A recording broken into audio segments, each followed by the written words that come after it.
right, welcome to the live. Let's get started and get right into it. So today I'm going to do a GCSE Maths Paper 3 from 6:30 to 7:30, and then after that I'll do an A-Level Maths Paper 2 for the exams this week. All right, so let's jump right into it and do question 1. So the scatter graph shows information about the volume of traffic and carbon monoxide level at a point on a road each day for 22 days. So here's your scatter graph. One point is an outlier. Which one is it? So outlier is quite obviously this one. It's the one that lies farthest away from all the data. So we just read off the coordinates. That's 100 across. And that's 18 up. That's it. Nice, easy, one marker to start. For another day, 370 cars passed the point on the road. Estimate the carbon monoxide level of the day. So the number of cars is 370. So I'm reading off this axis for number of cars. So I'm just going to put a line where I have 370 all the way up. So all of them increase by 10. So that would be 350. 370 would be about here. So if I trace my line all the way up, there we go. And in your exam, do it with a ruler. That would be your line there. I need to find the carbon monoxide level for that day. So roughly, I'd say it's about here. The X seems like it will go there. So if I just read off the Y-axis, the carbon monoxide level is going to be 14 milligrams per meter cubed. So my answer I can put here, 14. They allow an answer between 12.8 to 14.8, so you'd be allowed to go about there to there, because any of these seem reasonable based on where you draw your line of best fit. So you could either do it this way, or you could draw a line of best fit through your data and then see where that point would be, like that. So that is question 1 so far. I think there's one more part to this. Yes. So Alfie says, because there's an outlier, there is no correlation. Is Alfie correct? Well, just think about it. One point is gone far away, but the rest still seem to make like a positive correlation, right? So no, not necessarily, right? So for this one, you'd say, no, he's incorrect. But why? Because you can ignore the outlier. And there's still a positive correlation. Because one point is not going to affect the entire thing if you just ignore it, right, as an outlier. Other things you could say is, with outliers, you can still have a correlation, and it doesn't really affect the majority, and you can still draw a line of best fit. So these are some things you could say. So that is question 1. It's all about scatter graphs and the basics of it. So that's how I would do that question so far. Hopefully that makes sense. We'll move on to question 2. So question 2, Natalie makes potato cakes in a restaurant. She mixes potato, cheese, and onion so that the weight of the potato to cheese to onion is 9 to 2 to 1. J. Perry, this is a higher paper. Foundation questions, the questions towards the end would be similar to these sorts of questions, though. So I'm just at the start of this higher paper, and this is the 2021 paper 3. All right, so potato to cheese to onion is 9 to 2 to 1. Natalie needs to make 6,000 grams of potato cakes. I'm just going to underline the 6,000 grams there. Cheese costs $2.25 for 175 grams. All right. How much? Work out the cost of the cheese needed to make 6,000 grams of potato cakes.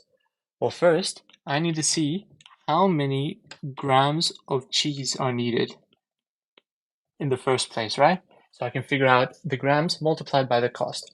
So I know that there are 6,000 grams in total, and these are the weights in respectively. So if I just add, so I could just write the ratio of potato to cheese to onion is 9 to 2 to 1, right? So that means with ratios, if I add this, I get 12 parts to my whole ratio, right? So imagine dividing this 6,000 by 12 parts. So if I put that into my calculator, I get 500 grams for one part in my ratio, right? How many grams of cheese do I need? Well, cheese is 2 parts. So that means I have 2 times 500 grams, which is 1,000 grams of cheese needed, right? So now I can just figure out the cost. So I know that is $2.25 for 175 grams, but I have 1,000 grams. So what am I multiplying by to get from 175 to 1000? Well, I can just do 1000 divided by 175, and I get 40 over 7. So if I multiply this by 40 over 7, the price is also going to increase by multiplying by 40 over 7, right?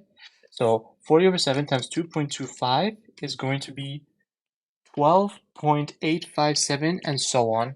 But remember, this is money, right? Money is only to 2 decimal places, which means that you're going to have to spend £12.86 rounded up to 2 DP. So it's 12.86. And that's how you do this question. So you've got a bit of ratios, you've got money and conversions, units involved. So that's how you do question 2 so far. Hopefully it's all making sense. I'll move right on to question 3. Question 3 is your normal number questions, right? 4.5 times 10 to the power of 5 as an ordinary number. This is a calculator paper, so you can put this into your calculator and get your answer, but I'll also show you how to work it out without a calculator. So if you have 4.5, you're multiplying it by 10 to the 5, right? That means you're getting bigger. So I'm just going to put a note here. That means my number has got to be bigger than 4.5, right? I'm moving it up. How many spaces? 5 spaces. So I'm going to move this 1, 2, 3, 4, 5 spaces to the left. 4. That'll put my 5. Then wherever these lines are, I'm going to put zeros. 1, 2, 3, 4. And the dot is the decimal point is still there. So this is how your number would look, and that's your answer. 450,123. 450,000. That's what it is as a normal number. I also have a TikTok down somewhere where I show you how to do this. But yeah, all right. Yep, I'll skip through. So write this one in standard form. That would be 7 times 10 to the minus 3 because you're moving it 3 places down. And to work out part C, you would do you convert them each in your calculator. So it's 4,200 plus 580, and that is going to be equal to 4,730. But remember, this is an important thing. Read your answers carefully. This one's in standard form, right? So that would be equal to 4.73 times 10 cubed, because we're moving this 3 places up. That's how you do that question. Question 4. A water tank is empty. Anil needs to fill the tank with 2,400 liters of water. Company A supplies water at a rate of 8 liters in 1 minute and 40 seconds, and B in 2.2 gallons per minute. And it gives us the conversion there. Company A would take more time to fill the tank than B would to take. How much more time? So we already know that our value for A has got to be bigger than the value for B. So now all we have to do is some calculations and then subtract it. So for A, we need 2,400 liters of water. Well, we can figure out how much time it takes by doing 2,400 divided by 8 liters, and we get 300. So we know that it takes 100 seconds for 8 liters, right? Because if you convert 1 minute 40 seconds into seconds, you get 100 seconds. So 100 times 300 is equal to 30,000 seconds for the full tank to fill up. So I'm just going to convert that into minutes by dividing by 60, because remember, 60 seconds in a minute, that equals 500 minutes, right? So that's how long company A would take. Moving right on to B. So B, we need to convert because they're doing it in gallons first. We don't want gallons, we want it in liters. So we know if 1 gallon equals 4.54 liters, we need to convert 2.2 gallons. How do you get from 1 gallon to 2? Well, you just multiply by 2.2. So I'm just going to do that here, multiplying by 2.2. I get 9.988 liters. So that's how much is filled in 1 minute. All right. So then I can do 2,400 divided by 9.988, because if I get that many liters in 1 minute, I can figure out how many minutes there are by doing this. And I get 240.28 and so on minutes. I'm not going to round my answer just yet, all right? Because I'm going to round at the end. Never round your answers midway through. So then I can just do A minus B, because A takes longer. That's going to be equal to 500 minus 240.28 and so on. And that is going to be equal to 259.71 minutes, but we went into the nearest minute, so that's just 260 minutes rounded up. So that's how you would do question 4. Hopefully this is making sense so far. I'm going to move on to question 5 now. Question 5 is a Fibonacci sequence question. You don't have many Fibonacci sequences, so it could come up. The first 4 terms of a Fibonacci sequence are A, 2A, 3A, and 5A. The sum of the first 5 terms is 228. What is the value of A? Well, I need to find what the 5th term is, right? And in a Fibonacci sequence, you add the previous 2 numbers to get the next. So A plus 2A, 3A, 2 plus 3, 5, 3 plus 5 is 8A. So that's my 5th term. So I know that the sum of all of this is 228. So A plus 2A plus 3A plus 5A plus 8A is equal to 228. Thank you, Talha. All right, so A plus 2, 1 plus 2 plus 3 plus 5 plus 8. If I quickly add that all together, I get 19A. That is equal to 228. So A is going to be equal to 228 over 19 because I'm dividing through, right? And that gets A is equal to 12. And that's it. Nice 3 marker there, just so you can know how a Fibonacci sequence works. All right, going to move right on. So in a bag, there are only red counters, blue counters, green counters, and pink counters. The counter is going to be taken at random, and this table shows the probabilities of taking a red or a blue one, alright? So, the probability of taking a green counter is 0.2 more than taking a pink. Complete the table. Alright, so we should know that probabilities add to 1, right? So if I do 1 minus 0.05 minus 0.15, I get 0.8, alright? And that's the probability of green and pink together. Now I know that the probability of green is 0.2 more. I don't think this will be in paper 3. Oh, it was already in paper 1? Alright, cool. I'm going to go through this kind of fast then, just so I can, get it all done. So pink, I'm going to say, has a probability of x, right? So green would have x plus 0.2. So I know that x plus 0.2 is 2x plus 0.2, and that's equal to 0.8, right? So 2x is 0.6, and x is 0.3. So what did I say x was? Pink, right? So that would be 0.3, and this would be 0.3 plus 0.2, 0.5, all right? That's how you do that question. There are 18 blue counters in the bag. Work out the total number of counters in the bag. Well, I know if that a probability of 0.15 is equal to 18, what do I multiply 0.15 to get to 1? I multiply by 20 over 3, because I can just do 1 divided by 0.15 to get that. So 18 times 20 over 3, I get 120. So there are 120 counters overall in this bag. Or you could have just done 18 divided by 0.15 to also get the same answer. That would have been faster. But yeah, so probability question could come up again. Who knows? All right, question 7. This question is notorious for coming up secretly in some questions, like in the 2022 GCSE paper at the end, that evil circles question. You needed to use areas of sectors and segments. So this one is not too bad. It gives it straight up, all right? It shows a circle, center O, radius 8 is labeled. OPR is a triangle. Work out the area of the shaded segment, all right? So the way I'm going to do it is I'm going to first find the overall area of this sector, right? So overall. And when I'm doing it, I like to structure my work out like neat. So I have my underlines and stuff there.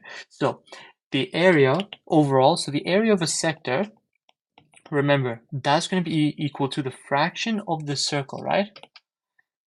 So fraction of circle multiplied by, what is the area formula? Pi r squared. Yeah, so the area formula is equal to theta over 360 pi r squared, where this just tells me how much of the circle I have. So theta is just the angle. So here, the angle here is 90 degrees, right? So theta would be 90 out of my entire circle is 360, no worries, take, multiplied by pi r squared. Well, I know my r is just 8, right? So I'll multiply that by 8 squared. And if I work that through, I get 16 pi. Okay, so that's overall, right? I need the shaded area, so I can work out easily the area of the triangle, right? Area of the triangle is just a half base times height. The base and height are both 8 here, so that's nice. So I get 32, all right? So these are my two values. So that means that the shaded is just equal to 16 pi minus 32. And if I put that into my calculator, I get 18.265 and so on. But they wanted rounded to 3 sig figs. Always remember to round. So up here, I would put 3SF to remind me, yeah? So 3 sig figs is 18.3 rounding up because 6 is greater than 5. So this is how you do this question. So just remembering the formula, which is like this, and you can see why the formula looks like that, right? It's the fraction of the circle, it's not the whole circle.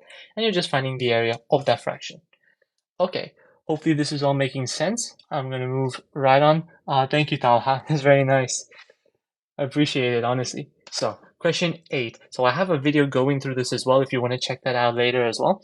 So, sketch the graphs. Y is directly proportional to X. So we should recognize this symbol as directly proportional, right? So that means that Y can be equal to Kx, where K is just a constant, right? It could be any constant. Direct straight line, exactly, K. It's just going to be a straight line. So if I were to draw that, it would look like this. Obviously do it with a ruler and make sure it goes through the origin. That's the important thing as well. It goes through the origin. Why? Because if x is equal to 0, y is also going to be equal to 0, which means it has to go through 0, 0. So that's how you do that one. Directly proportional, as y increases, x increases. Now this one is where some people may make a silly mistake by rushing. Y is inversely proportional to x. So y is proportional to 1 over x. That's how you'd write it, right? So then you could just replace the thing with a constant. So y is equal to k over x. So if you think about it, this one is a reciprocal graph.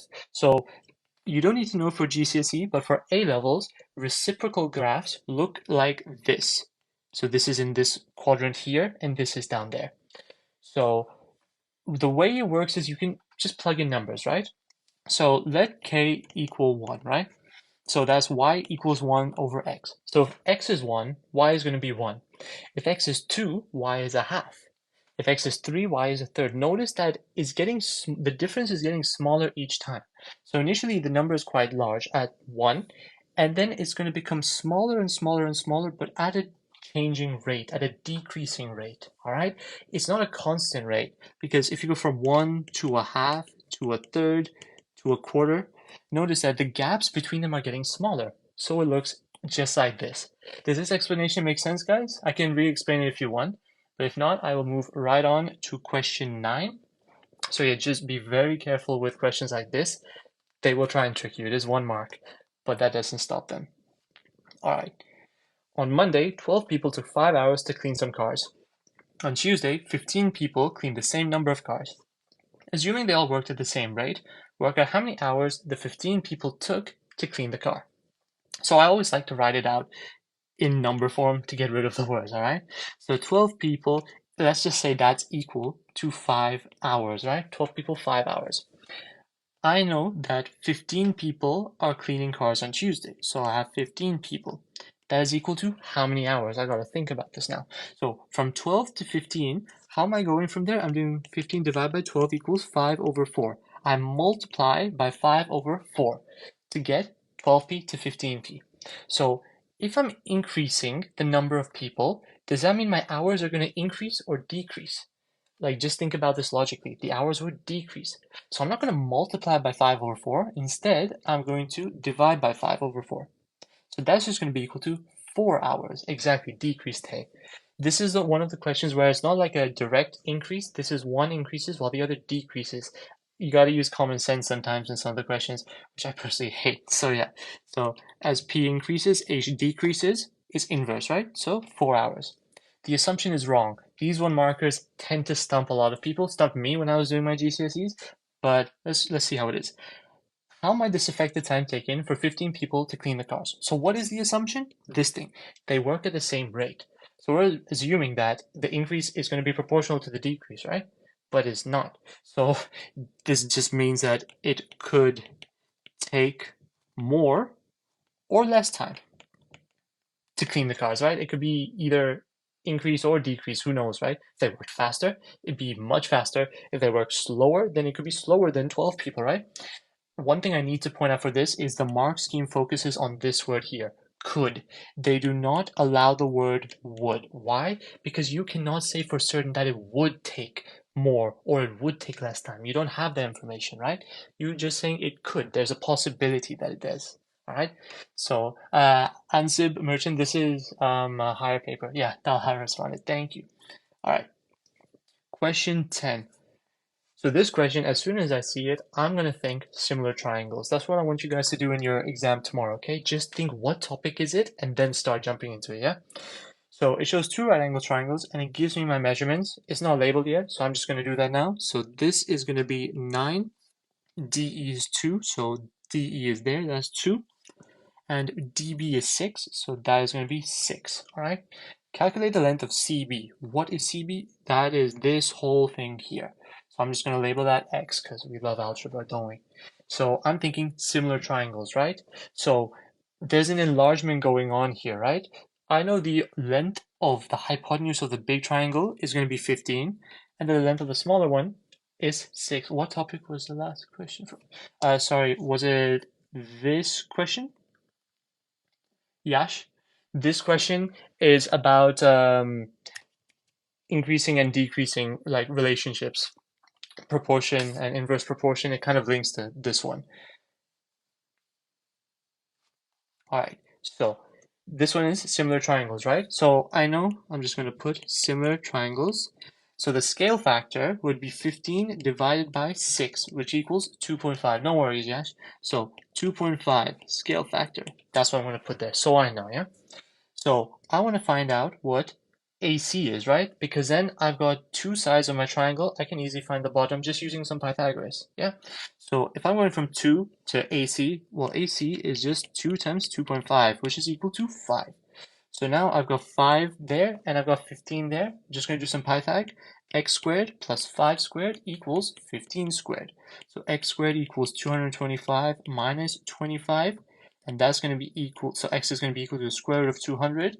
And notice they went into 2dp, so in my corner I'm going to put 2dp, circle it so I don't forget. I get 14.142 blah blah blah, round to 2dp, 14.14.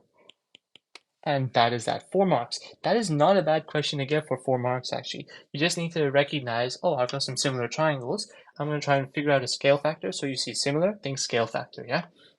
Then just see, how am I going to find these relationships? And what could I do? If I'm figuring out length and it's a right angle triangle, you should think two things, all right? You should think either Pythagoras or SOHCAHTOA. That's what you want to think of when you hear right angle triangles. All right, cool. So question 11, Freya writes down the value of x to 1 dp. She writes 6.4. Complete the error interval. Why did you divide by 6? David is asking. Where? Up here? Ooh, here, dividing by 6. So this step. So because I've got this triangle is a smaller version of this whole triangle here, right? It's been scaled up. So this length here is 15 overall, and this small length is 6. So I want to see how to find the scale factor. So I do the big length divide by the small length, which is 6, to get 2.5. Hopefully that helps, David. All right. So to find error interval to 1 dp, I need to find numbers that have 2 dp and find one that rounds up and rounds down. So the answer here quite simply would be 6.35 and 6.45. Now, if you don't know how to do this, there is a method you can learn, which I'll write on the screen so you can screenshot if you want it. So it's kind of long. Take the last place value and replace with a 1. So here, for example, the last place value is in the tenths, yeah? So it'll be 0.1. Have it, so I have 0.05, and then just plus minus this to the rounded value. So 6.4 plus 0.05 is 6.45, and subtract that is 6.35. You see how we get that? So if you can't instinctively do it, you can learn this, and this is how you'd find it that way. And you have to be careful if it's to decimal places or sig figs. So yeah, thank you, Talha. So that's how you would do this method. Okay, cool. Question 12. I also have a video which was inspired by this question. This index thing is equal to 7x cubed. Work out the value of a and n for 2 marks. So for this, I'm raising the whole thing to the power, right? So I'm going to raise a to the power of 1 over n, just tidy it up. So that's a to 1 over n, and 6x to the power of 1 over n. So remember, if I've got a power inside and outside the brackets, I'm multiplying those two numbers together. So this would be x to the 6 over n, because 6 times 1 over n is 6 over n, equals 7x cubed. Now I'm just going to compare the different parts, right? Because they're equal. So if I compare my x's, I know that x to the 6 over n equals x cubed, because there's only those x terms in this. So 6 over n equals 3, which means that n is equal to 2, because 6 by 2 is 3. So there's my n value. Nice, I'm going to put that over there. So now I just compare my constants. So constants. So a to the 1 over n is equal to what? 7. A is 7. So a to the half is equal to 7 because I know that n is 2. What does a to the half mean? Well, that just means the square root of a is equal to 7, because if you have a fractional power, the number underneath this fraction is kind of like it's in the roots, right? So you take the root to that number. So here, square root, square both sides, you get a is equal to 49, and that is how you do that question. So a is going to be equal to 49, and n is equal to 2. So just being very careful with your index laws, making sure you know about how to do multiplication and fractional powers and all that. So that's how you do question 12. Question 13. Question 13, initially, I was like, what is happening here? But it's actually kind of like a fun little problem solving. So I have got a bunch of unknowns. So a pattern is made from 4 identical. Can you go over the x part again? Sure. Here.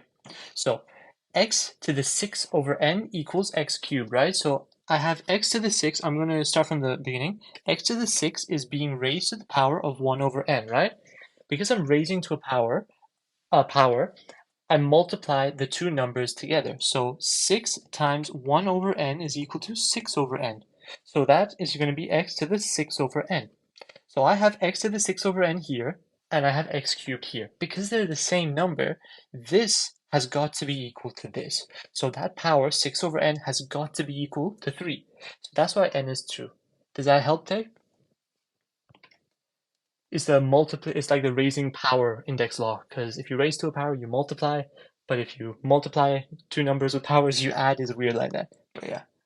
All right, 13. I've got 4 identical rectangles here. It's important we know they're identical, otherwise the question would be hell. The sides are parallel to the axis. That's just saying they're not like that. All right. Point A has the coordinates 3, 4, B 11, 20, C is there. All right. Work out the coordinates of C. So I was looking at this and I was like, what paper is this? This is the 2021 November paper, I believe. Paper 3, higher. Integral x1. Okay. I have got a bunch of unknown things here. So what I first did was I just found the difference across from A to B.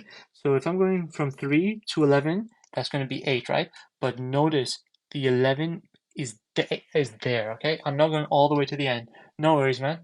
I'm not going all the way to the end. Very important you notice that, right? So then I'm going to go up. So that's from 4 to 20. So I'm just going to do that. And it is going to the top. That's going to be 16, okay?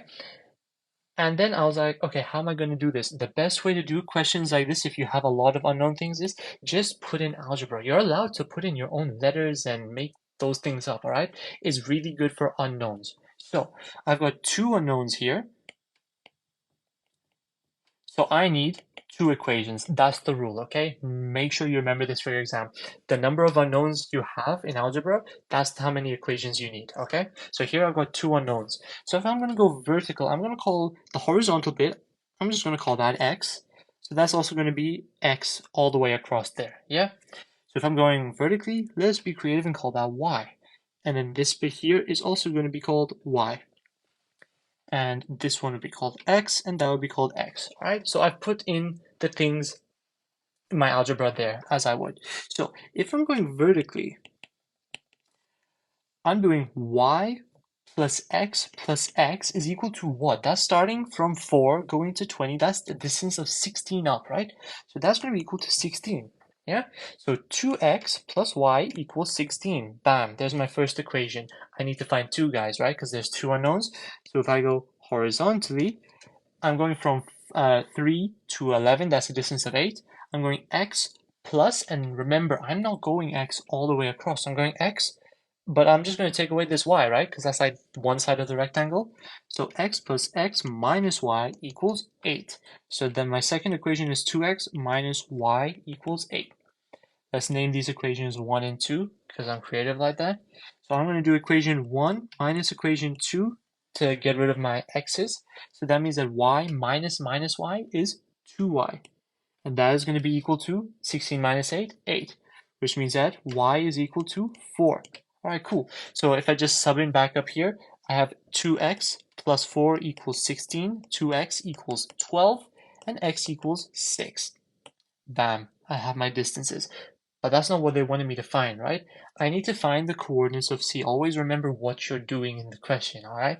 So C, I'm going from 3 across, I'm going x, right? So C is x 3 plus x equals 9. So that would be 9 over there. The y is going from 4 upwards plus y, which is 4. So that's going to be 8. So that is my coordinate of C. That's how I did this problem using algebra, right? So if ever you are confused or lost in a question and you have quite a few unknowns, just switch to algebra, okay? Because sometimes they may give you questions that only require all algebra. The last question in this paper was kind of evil. I'll give you a little preview of it. I did A-level further maths and this had me thinking for a good few seconds. But yeah, this is complete algebra, but it's not too bad. I'm so glad I'm making it clear, guys. I'm so happy to hear that. All right. Question 14. Oliver and Jessica have in total half as many sweets as Fran and Gary have in total. So I'm just going to underline that and that so I know that those are the parts. I can ignore that. Fran and Gary share their sweets in the ratio 2 to 3. I'm going to write that out straight away just so I'm converting my words to numbers. It makes it easier, right? Oliver and Jessica share their sweets 9 to 1. So O to J is 9 to 1. Fran got W sweets, Gary got X, Olivia got Y, and Jessica got Z. That is a weird thing. Find in its simplest form W, X, Y, Z. Faison said 9, 8, 12, 1. It is those numbers, just not in that order. All right, because they want it in this form, W, X, Y, then Z. That's the kind of where they're a bit mean on this question. So the numbers need to be a right way around. So here, it's not, the working is not exorbitant, all right? So we need to find this is F to G to O to J, yeah? So if I just add ratios, like with ratios, I just add the parts, right? So 2 plus 3, I've got 5 parts there. 9 plus 1, I've got 10 parts there.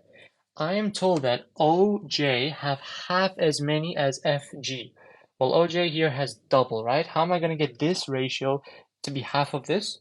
Well, I could just multiply this by 4 to get 20, right? Because OJ is half of FG. So if I multiply this thing through by 4, I just multiply the ratios by 4, scale it all up, right? So that would be F to G would be 8 to 12. This one stays the same because that's 20 now, right? 20 parts is double 10 parts, so it makes sense. And that would be O to J would be 9 to 1. So this would be your answer. 8 to 12 to 9 to 1. This one is just about scaling ratios. Why are you multiplying by x? So the reason I'm multiplying by 4, sorry, Oliver and Jessica have half as many sweets as Fran and Gary, right? But here I'm seeing the ratio parts here of Fran and Gary is 5 parts, but Olivia and Jessica have 10 parts. This number 10 is meant to be half of the number as Fran and Gary, right? So I'm going to see how can I get this to have a half relationship.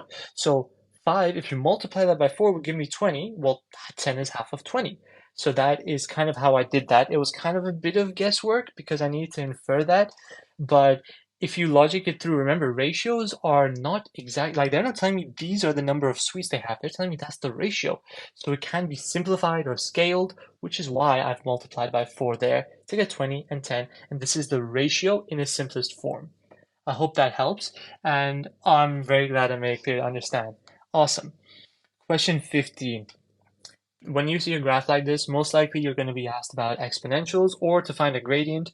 Here, they want me to find a gradient. So the graph gives the volume of water in liters in a container at time t seconds. What's your paper? This is 2021 November. So, and this is a higher paper 3. So what water started to flow out of the container t seconds. All right, cool. There's like 1 minute on those axes. Using the graph, work out an estimate for the rate at which water is flowing out of the container at t equals 12. You must show you're working. Well, they use the word rate. They didn't technically say gradient, but it's important to see the word rate means gradient because gradient is a change in y over the change in x, right? So here, change in volume per time. That's the rate of volume loss in time. Now, what time? T equals 12. So I'm doing this on an iPad. It's a bit trickier, but T equals 12. So 12, they're going across by 1 square equals 1 value. So 12 would be there. So that is 12. So on in your exam, you put your ruler right next to it so it just touches, and you draw the line going that way and down. All right. I try to do it as best as I can, but that's how you do it there. And then you just gotta find the gradient of this by doing a big triangle, picking some nice points to do. So that is a nice point, so I'm gonna start going down there, and across this seems to be a nice point, so I'm gonna go across and join that up. Please be straight, nice.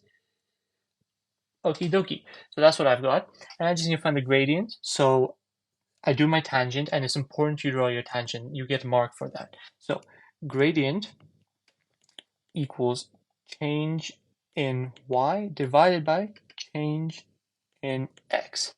Area under the curve. So this one, you're not finding the area under the curve because you need to find the rate at which water is draining. So that's from the gradient. The area would give the volume times time, right? Which we don't need to find in this question. And this is also GCSE, by the way. So GCSE areas under curves wouldn't be like an exponential decay. That would be more A-level stuff, Adam. But yeah, hopefully that helps. So remember, rate equals gradient. Always remember that, even for A-level. So change in y, what's my first y value up here? That's going to be 27 minus my second y value down here is going to be 2. My first x value here is going to be 2. My second is going to be 27 again. Oh wow, same numbers. So that's going to be equal to 25 over minus 25, negative 25, equals negative 1. But the question has asked me, what is the rate at which water is flowing out? So water is flowing out at a rate of negative 1, but it's going outwards, right? It's already negative, so I just put 1 liter per second there. That's how you do that. The mark scheme does say you like to ignore any negative or positive signs there because it is kind of a sneaky thing to put.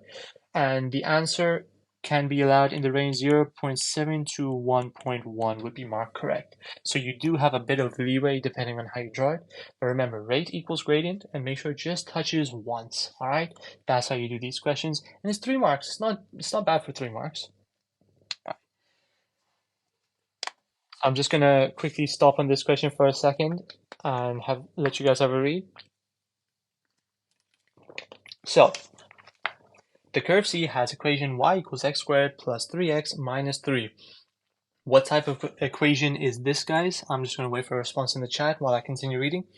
The line L has the equation y minus 5x plus 4 equals 0. Show algebraically that C and L have exactly 1 point in common. So only 1 point. Quadratic, exactly, David. So this is a quadratic because the greatest power is squared. This is a linear equation. Quadratic simultaneous equation, exactly. So you've got a quadratic and a linear. Whenever you've got a quadratic and a linear simultaneous equation, you have to use the substitution method. And they love having these types of questions in all the exam papers I've seen. So it's quite obvious that it's going to be easy to substitute this thing into this thing here for y, right? Because you've just got a y alone there and a y alone there. That makes sense. So my equation for L is going to be y equals 5x minus 4. I've just subtracted both of these so they can be on the right side, right? This is GCSE Edexcel higher, Ellie. So this is the paper 3H from 2021. So this is how my equation for L is going to be. So C, I'm just going to replace wherever I find y with this thing here. 5x minus 4 equals x squared plus 3x minus 3. Rearrange this, I get 0 equals x squared minus 2x plus 1. This is just adding and subtracting onto both sides. And now I gotta solve this thing, and pray I only have one solution, okay? So how am I gonna solve x squared minus 2x plus 1 equals 0? I could solve it in 3 different ways. Quadratic formula, factorizing, or completing the square. To me, factorizing seems most easiest. I need to think of 2 numbers that multiply to give 1 and add to give negative 2. Well, minus 1 times minus 1, right? So x minus 1 times by x minus 1 equals 0. That is how you can rewrite it, which means that x minus 1 squared equals 0. So x is just going to be equal to 1, right? So I don't need to find the coordinate, right? They're just asking me show algebraically it has exactly 1 point. So I need to have a conclusion, okay? It is super important in show that questions to get the mark. You need a conclusion, okay? So there I'd say, therefore, only 1 point in common as there's, I'm trying to write as fast as I can, only one value of x, so only one set of coordinates, right? Because if you find x, you find its corresponding y by subbing back in. You only have one coordinate there. You don't have two values of x, as you may think. So this is what you would say to get the last mark. And that's 4 marks, which is not bad, right? So if you look at the graph would look something like this, right? You can see they just touch once there, right? It wouldn't touch twice like that. And it wouldn't touch no times like that. That's where you have imaginary solutions and all that, but that's A-level further maths territory, which we will not be going into. All right, question 17. Hopefully that's making sense to you all. Let me know if you have any questions in the chat. I'm loving the interactions. Thank you so much for the support, guys, so far. So, 17, another proportionality question. They love that in this paper for some reason. So, x is directly proportional to the square of y. I'm going to write that out again because I don't like words. So x is proportional to y squared. And remember, you could just replace your proportionality with a constant, k squared. Y is directly proportional to the cube of z. So y is directly proportional to z cubed. That's what these phrasing mean, all right? Don't get thrown off by the wording. So if I were to replace it with a constant, I cannot put k this time, right, guys? Because k could be different to the constant here. So, wow, shocker. I'm going to put c to represent my constant, all right? So it's important that you put a different constant between your two things because that number may be different, right? It's a constant. You can't change it, right? It's not a variable. So, z equals 2 when x equals 32. Find a formula for x in terms of z. So what you have to do in these questions is all about substituting in what you know, trying to eliminate the constants to get your equation, right? So I'm going to put in what I know. Even if my mind is blanking, just put what they tell you to try and get the marks. So if x equals 32, I'd have 32 equals ky squared. And if z equals 2, I'd have y equals 2 cubed, which is 8, 8c. I can sub in this y here, right? Because it's about substituting to eliminate. Here, I want to get rid of the y. I want x's and z's. So this would be 32 equals k multiplied by 8c whole squared. Remember, I'm squaring the entire thing there, okay? Don't forget that. So that's equal to 32 is equal to 64c squared, k, because square both 8 and c. And I can rearrange for k. K is going to be equal to 1 over 2c squared. Okay, that's how I've just chosen to rearrange it. I'm going to replace my k's with c's and hope that cancels out, right? So then I just say that x is equal to y squared over 2c squared, right? Because initially it was ky squared, but k is 1 over 2c squared. So I've just replaced it. And now I know that y is equal to cz cubed. Because remember, the z had a c in the formula. So now I've got a c there. Oh, look, I could just sub in that again, the y, to get rid of the y. So x equals this whole square, so cz cubed squared over 2c squared. And you need to be good with your index laws here. So x equals c squared is just c squared. Z cubed squared, you remember, if you're raising a power to a power, you multiply those numbers. So that is z to the 6 over 2c squared. Well, I still got my c squared. I don't want those. I just want x's and z's. But notice they can cancel out because I've got c squared divided by c squared. That is equal to 1. So that means that x is equal to a half z to the 6. And that is my answer there. Z to the 6. So this question is all about rearranging, subbing in, and trying to eliminate your y's and changing a constant, all right? So this is how I did this one. You can just see all the steps there.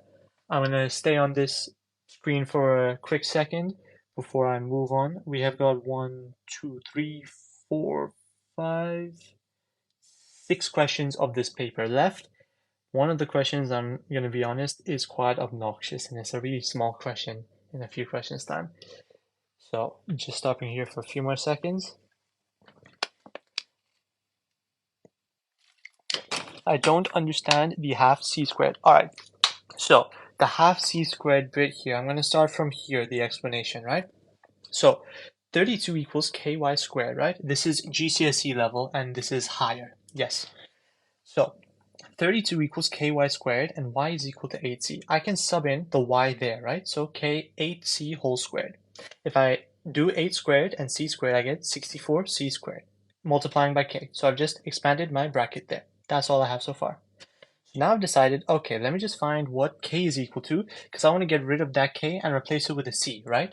Because what I need to do is replace those constants and hope all of those cancel out, because I just want z's and x's. So let's say that k is equal to 1 over 2c squared. Sorry, I kind of skipped the step here. So what we're doing here is we're going to divide through by 64 and c squared. So k is equal to 32 over 64 c squared. 32 over 64 is equal to a half c squared. All right, awesome. And then you just sub in and rearrange. That's how that question. This came up already? Awesome, cool. So you don't have to worry about that for paper 3. Paper 1 at Excel, nice. Hopefully you guys got the marks for that then. So OABC is a trapezium. I think vectors hasn't come up yet. I'm not 100% sure, but I've heard it hasn't come up. So this might be quite important. So OA is equal to vector A, AB is equal to V, and OC is equal to 3B. This one's the worst. All right, I used to hate vectors too, Hassan, but the method I'm going to show you now is going to really help you understand it. All right, and hopefully not despise this too much. Okay, so what you want to do is find paths. Okay, so we're just going to find different ways of getting between points. So let's just finish reading. D is a point on OB such that OD to DB is 2 to 3. E is on BC such that BE to EC is 1 to 4. So I'm going to first label these ratios onto my diagram here. So line OB is this line is being broken up into 5 parts. So OD is 2/5 there, and DB is 3/5 there.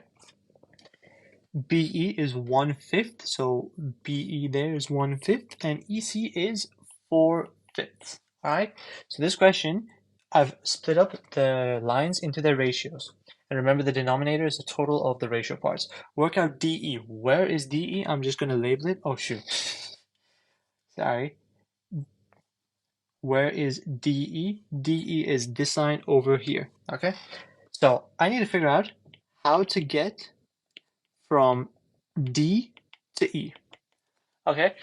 And the way I'm going to do that is I've got 2 different routes I can follow. I can follow the routes where I've got the vectors already given, or the routes where I have the ratios, and that means I can figure out those vectors, okay? So from D to E, let's see how I can get there. I can go from D to O because I'm allowed to go backwards, and then I can go from O to A to B, then B to E, right? Because this sign and this sign both have ratios and fractions. So you can find what section of that is. Would you get the mark if you add the fraction? Sorry, I don't get what you mean by that, if you add the fraction. Is it when you're doing the working out later that I'm just about to start? So DE, I said, will go D to O plus O to A plus A to B plus B to E. There are probably quicker ways of doing this. This is just how I did it. So now that you found your path, the fraction where you put in the shape, these ones, you have to do it just like this, all right? Just label the fractions next to it. Those are going to be your reference points for the entire for those lines, okay? So you know the distance between that and that. If you add the fractions, you don't get a mark for adding the fractions because that's going to be equal to 1, right? The whole line. So the next step is where you're going to get the marks from, all right? So what's coming up. So you get a mark for labeling and understanding the ratios, I believe. So I have my path out. I'm going to take this one thing at a time. So DO, I'm going to put a bullet point, which makes it clear. D to O. How am I going to go from D to O? Well, that's 2/5 of the line B to O, right? Notice how the fractions have helped me there. So what is B to O? I can figure that out because B is I'm going this way to this way. Remember, it's all about finding creative routes. So I can go from B to A to O. That's going backwards on the B, so it's minus B, and I'm going backwards on the A, minus A. Cool, that's D to O. What's next? O to A. How do I get from O to A? Well, that's just A, nice and simple. Then I have A to B, right? How do I get from A to B? I'm just going B. Cool. How am I going from B to E? That's my last one.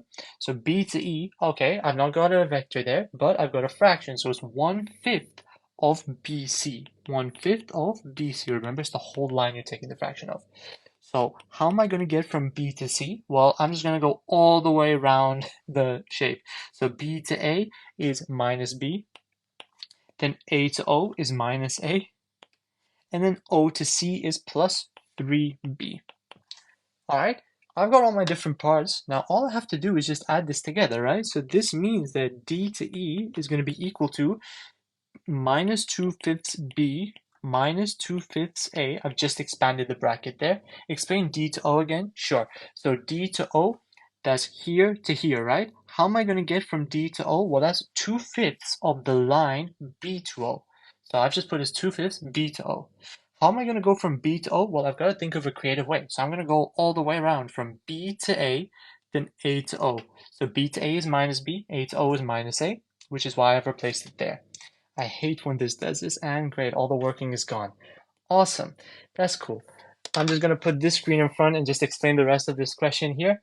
So this is my initial working. So you can see d to e is minus 2/5 b minus 2/5 a, and then I'm adding OA, which is a, then adding AB, which is b, plus, and then I've expanded the BE brackets, and then I just summarize that to get b plus 2/5 a. Rosie asking, can you explain the last part again, please? Sure. So the last part, so I found the vectors, d, o, o, a, a, b, and b, e, by just going around the shape in different creative ways, right? Because I figured out, okay, I want to get from d to e using that method. So now that I found those different parts, by following different routes around this shape, I'm just adding them all together, right? Because that's like my overall journey. It is a long way of going from D to E, but that's kind of how you have to do it with vectors. So then I've just expanded the different things I have on my different vectors, like DO, I've expanded, and I'm just adding them all together. So minus 2/5 B plus 2/5 B is going to be B, right? Because the minus and the plus cancel. Then minus 2/5 A plus A minus 1/5 A is plus 2/5 A. So that is your vector in terms of A and B. So that is the explanation. I was trying to post a video earlier, but was having a bit of difficulties. I will post a similar question to this, like I just made my own little one of vectors on my page, hopefully later, so you can check that out if you want as well. So yeah, that's how you do that question.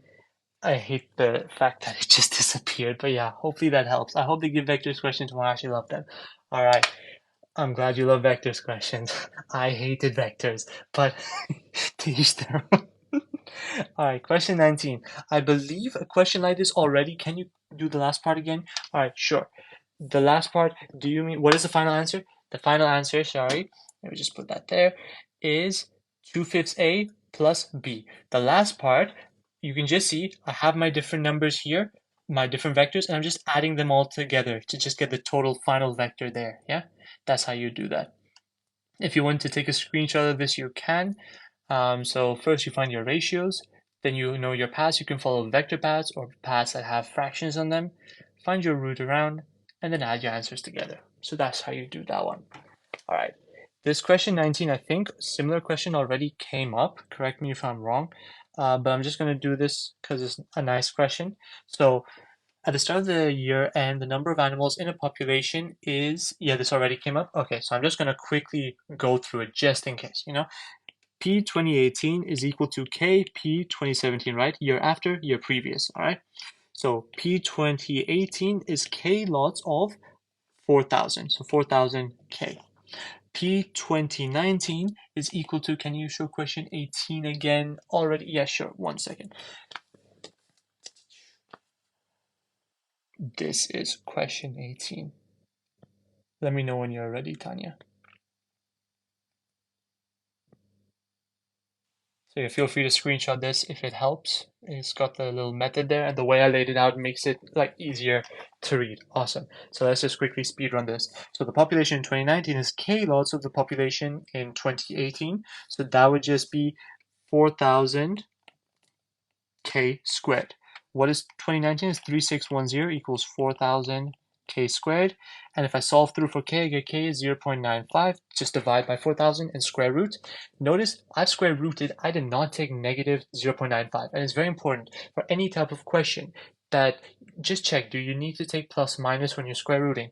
Why have I not taken a minus when I've rooted? Because if I'm multiplying the population by a negative number, it's going to switch and become negative, and you cannot have a negative population of animals. That's just kind of weird. So K is only going to be positive. That's another thing like that could come up as a 1 marker. Like, why would you not have a negative in another type of question? But yeah, so K is 0.95, and that's it. All right, moving on. Question 20. I'm not gonna lie, question 20 had me a bit stumped for a while. And I did further stats, and this sort of stuff came up in the exam and was like one of the initial harder type questions. But it's not too bad. So Pat throws a fair coin n times. Find an expression in terms of n for the probability that Pat gets at least one head and at least one tail.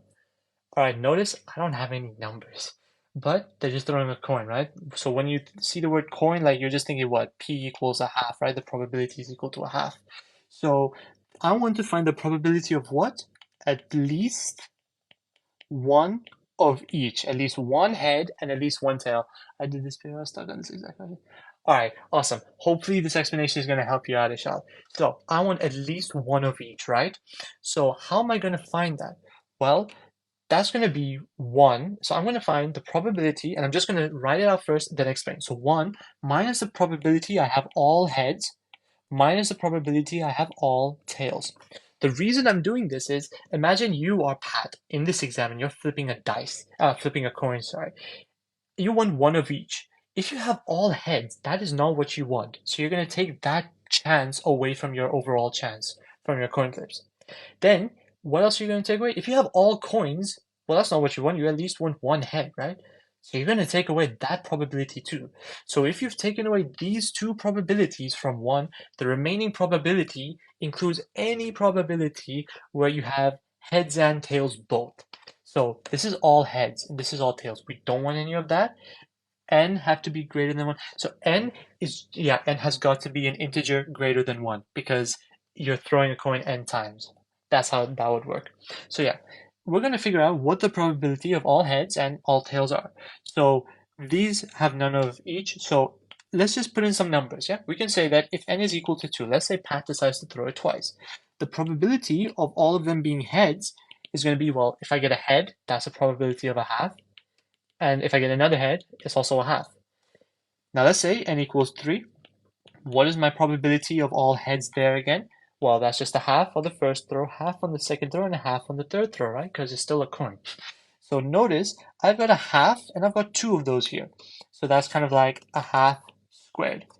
I've got a half and I've got 3 of those. That's a half cubed. So if I threw n equals n throws, that would be equal to a half to what power? The power is going to be n. Notice the 2's and the 3's go as your powers. So if I get all heads, that's going to be the power. The same thing applies to tails. Why in this case? Because the probability is a half. It's just 2 chances, right? So over here, this would be 1 minus probability of all heads is a half to the power of n, because you don't know how many times Pat is throwing this coin. She could throw it a million times for all we care. N is just any number. Minus the probability of all tails, well, that's also just a half to the n, yeah? So that is what you do, and that is the answer. Like, it is quite obnoxious, but you say the probability of, well, that in those brackets is equal to 1 minus a half to the n minus a half to the n. So this question, the reason is a 2-marker. But the reason is like the second or third last question of this paper is because you have to use a bit of like problem solving skills for this, which I hate. Like, I hate having to use my brain in maths. It sounds weird. I just want to just do numbers and get out. But yeah, for this one, you have to think, what is happening in the scenario being such exactly only 2 marks? Like, that's how much is worth in further statistics. Exactly, that is going to be 1 minus 2 lots of a half n squared. You can put it either way. 1 minus 2 half n squared. So yeah, both of these are allowed as your answers because they're both equivalent. But yeah, 2 marks, stingy. But hey, if you didn't understand it, you wouldn't lose that many marks. Just think of it that way, I guess. All right, does that make sense for everyone? Weird question, obnoxious question. I hate this. But yeah, no worries, it's all right. Cool, I've got another graph here. Wow, and it's a curve shape. So here is a speed time graph. So when I think of speed time graphs, I'm thinking area equals distance. So I'm just going to put a note up here. Area equals distance straight away. That's a fact you should know. That should just jump in your head, all right? In meters per second of an object, t seconds after starting to move from rest. Just confirm that your units are all consistent. Meters per second and seconds. All right.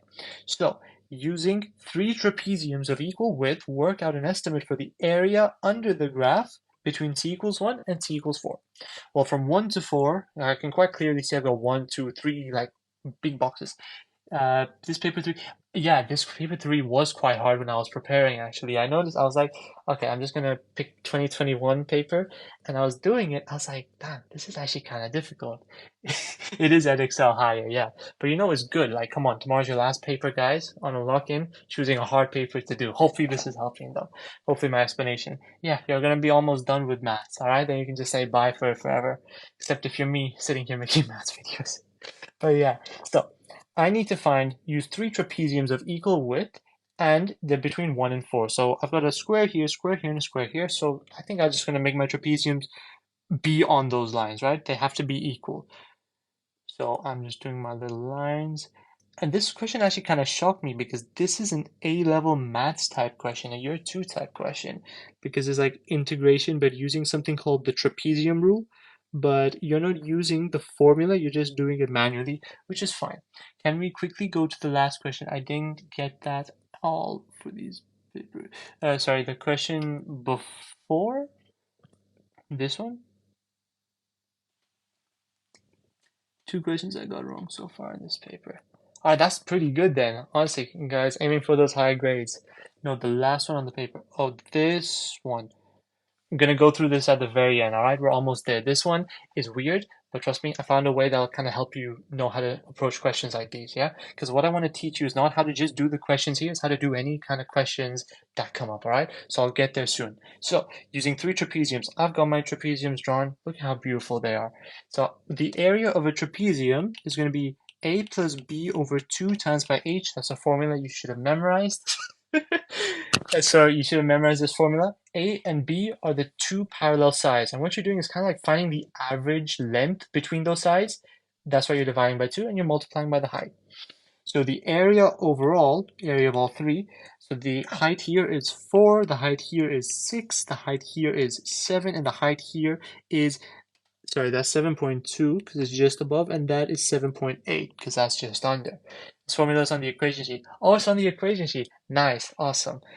I didn't know that if they were still, I think, yeah, they're still doing the equation sheets from 2022. So I just gotta find the area of 3 trapeziums. Nice and easy, right? Like if you know the formula, hopefully. So 4 plus 6 over 2. My h is just this height, is 1. I'm not gonna put multiply by 1 because it's just 1, right? Plus, then I have these two added together, so that's 6 plus 7.2 over 2 plus 7.2 plus 7.8 over 2, and if I put those in, I get 5 plus 6.6 plus 7.5, and I get 19.1 as my answer. Can you not? Yes, you can use trapezium rule for this. This is like an A-level trapezium rule question in a GCSE one.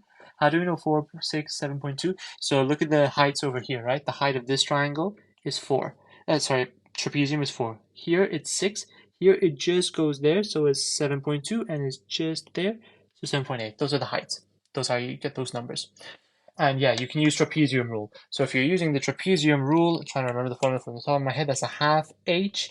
Then you have y0 plus 2 lots of y1 plus some plus yn. That's like the A-level formula at the end. If we get the height slightly off on these questions, do we lose marks? Let me just quickly check the mark scheme on this then for you 1 second. GCSE mark scheme, this is question 21. All prepared with all my papers here. Allow maximum up. So yeah, allow maximum of 2 errors in y values used. I have to learn trapezium. Yeah, exactly. Trapezium for further maths. It hasn't come up last year in GCS in the A-level papers last year, so it could come up this year. So yeah, you are allowed to have maximum 2 errors. All right, but just try not to make errors. Yeah, to be very, very careful with your numbers. Right, it's your finals. Just go all out for it. Yeah. Last part of this question, what does this area represent? Oh, look, I already put that up here. So you see, thinking ahead helps. So you just put distance. Nice. Why? Because speed times time is equal to distance. That's why it's equal to. Like, I don't know if any of your teachers taught you that. They probably did, but I don't think I explicitly remember being taught that it's because it's speed times time. But yeah. All right, question 22. This question is a blessed question because it's algebra. Wait, do you need to multiply each? Okay, yeah, you do need to multiply trapeziums by the height, but notice here the height between each of them is just 1. So they're just being multiplied by 1, so I didn't write that out. Yeah, that's how you would do that. So the line is, the rate of change of this line is representing the acceleration, right? Because it's the change in speed over time, which is acceleration. And that's physics knowledge for you guys there as well. Yeah. So you need to know that for physics if you have that coming up. I think you guys have physics. I'm not 100% sure what physics is, but yeah, that's how you do that. So, algebra. I love algebra, which is why I love this question. So whenever you're doing an algebra question, just write out the question again. It'll take like 10 seconds max, just so you know you've written the question correctly, okay? And you understand what's happening. So 6x cubed, make my 3 look like a 3. 9x squared minus 144. You guys should notice something about this bracket on the bottom. Physics is Monday next week. All right, best of luck for physics, guys. Hopefully it goes well. So divide by 2x to the 4. If you guys have any physics questions as well, by the way, feel free to DM me. I've done physics A level 2, so I know hopefully a bit. 3 multiplied by x minus 4. All right. So I've written down my fractions, and remember with a dividing a fraction, you just flip the second fraction. So that's 6x cubed divided by 9x squared minus 144 multiplied by 3x minus 4, 2x to the 4. All right, so with these, you can cross cancel. So I'm going to cross cancel this 2 and the 6, right? Because they both have a common factor of 2. How did you revise for GCSE maths, and what's the best way? I'll tell you guys that after doing this question, all right? I'll tell you how I revised and got the grades. So 2 and 6 have a common factor of 2, so I'm just going to cross that out. 2 goes into 6 3 times. X cubed and x4, well, I could get rid of the x cubed and x there. I've been told physics A level is like hell. Honestly, physics A level is something else. Like I don't know how to explain it. But, like, oh, it's giving me flashbacks just thinking about it. But take it if you like physics, all right? And maths. You just need to be very, very good at maths as well to do physics A level. But do it if you enjoy. All right. So I've cross canceled there. Now here, what do you guys notice about this denominator? In my live yesterday, I said this is a hidden thing, which they won't explicitly say. But does anyone in the chat want to let me know what is happening with this denominator down here? Any predictions from what might come tomorrow? From what I've heard, I think vectors might come up. What else do I think might come up? Like, you're gonna definitely get some algebra stuff. It is a quadratic. Difference of two squares. Exactly. That's what this is. Notice you've got a square thing there. Even the x squared is squared. You've got 144 and you're subtracting them. So this is a difference of two squares. That's how I would write that in my exam. So I knew to do that. Quadratic simultaneous, if that comes up, guys, that is a blessing. All right. That's a blessed question. All right. Love those. So difference of two squares. So I'm just going to factorize. So I'm going to multiply through first now. So I've got 3 multiplied by that thing there. So 3 times 3x minus 4 divided by, and I've got just 1x over there. So that's going to be x. And if I factorize this, difference, why does 6 times 3 turn into 36? Where is that? Oh no, that's I've cross cancelled between the 6x cubed and the 2x to the 4, so that they both have a factor of 2, so that 2 becomes a 1 and that 6 becomes a 3. I've just simplified there. So it's 3 and you get rid of all that. And this is just x, like that. All right? No worries, bro. So then if I factorize this, I get 3x plus 12 and 3x minus 12. You should be able to see something coming up between the numerator and the denominator, which is getting, do you have to simplify this? Yes, you have to simplify this at the end and give it in the form they told you up here, see? So I'm going to just expand this little bracket inside. So I have 3 multiplied by 3x minus 12. Oh, look, that is what's in the denominator. Very nice. So that means I can just get rid of one of these brackets entirely. Don't have to worry about it at all. So bam, bam, God, thank you. 3 over x, 3x plus 12. Now, is that in the form 1 over x times x plus r? No, it's not. That is not a 1. I want a 1 there. How am I going to get a 1 there? Well, look at the denominator. I can factorize out a 3. If you factor the 9 out, you will get x squared minus 16. On which part? Sorry, cancel the 3. Yes, you cancel the 3's out. So that would be 1 over, and then the denominator would be x times x plus 4. Is that in the form you want, where r is an integer? Well, r is equal to 4. Yes, it is. This is your answer. Very nice. Beautiful question. Before they give you a very ugly question. Beautiful question. I 100% agree. Now, we're going to do hard question before I do some A-level questions for another hour or so. So, this question, I don't get the last bit. Let me just see. I would have thought that would have been more than 3 marks. This is not just 3 marks, apparently. I thought it'd be 4 marks, actually, yeah. So the last bit, so notice here, so up to here, we're good so far, right? This step, 3 over x, 3x plus 12. The question is asking me up here in this form where I have 1 over x times x plus r, yeah? I want a 1 on top. They're telling me that top number has to be a 1. How am I going to get that 3 to 1? I'm going to divide the whole thing through by 3. Can I? I can, because notice there's a factor of 3 here and a factor of 3 here. So if I divide the whole thing through by 3, I get 1 over x, x plus 4, because 3x by 3 is x, and 12 by 3 is 4. Why did you simplify the numerator with the denominator?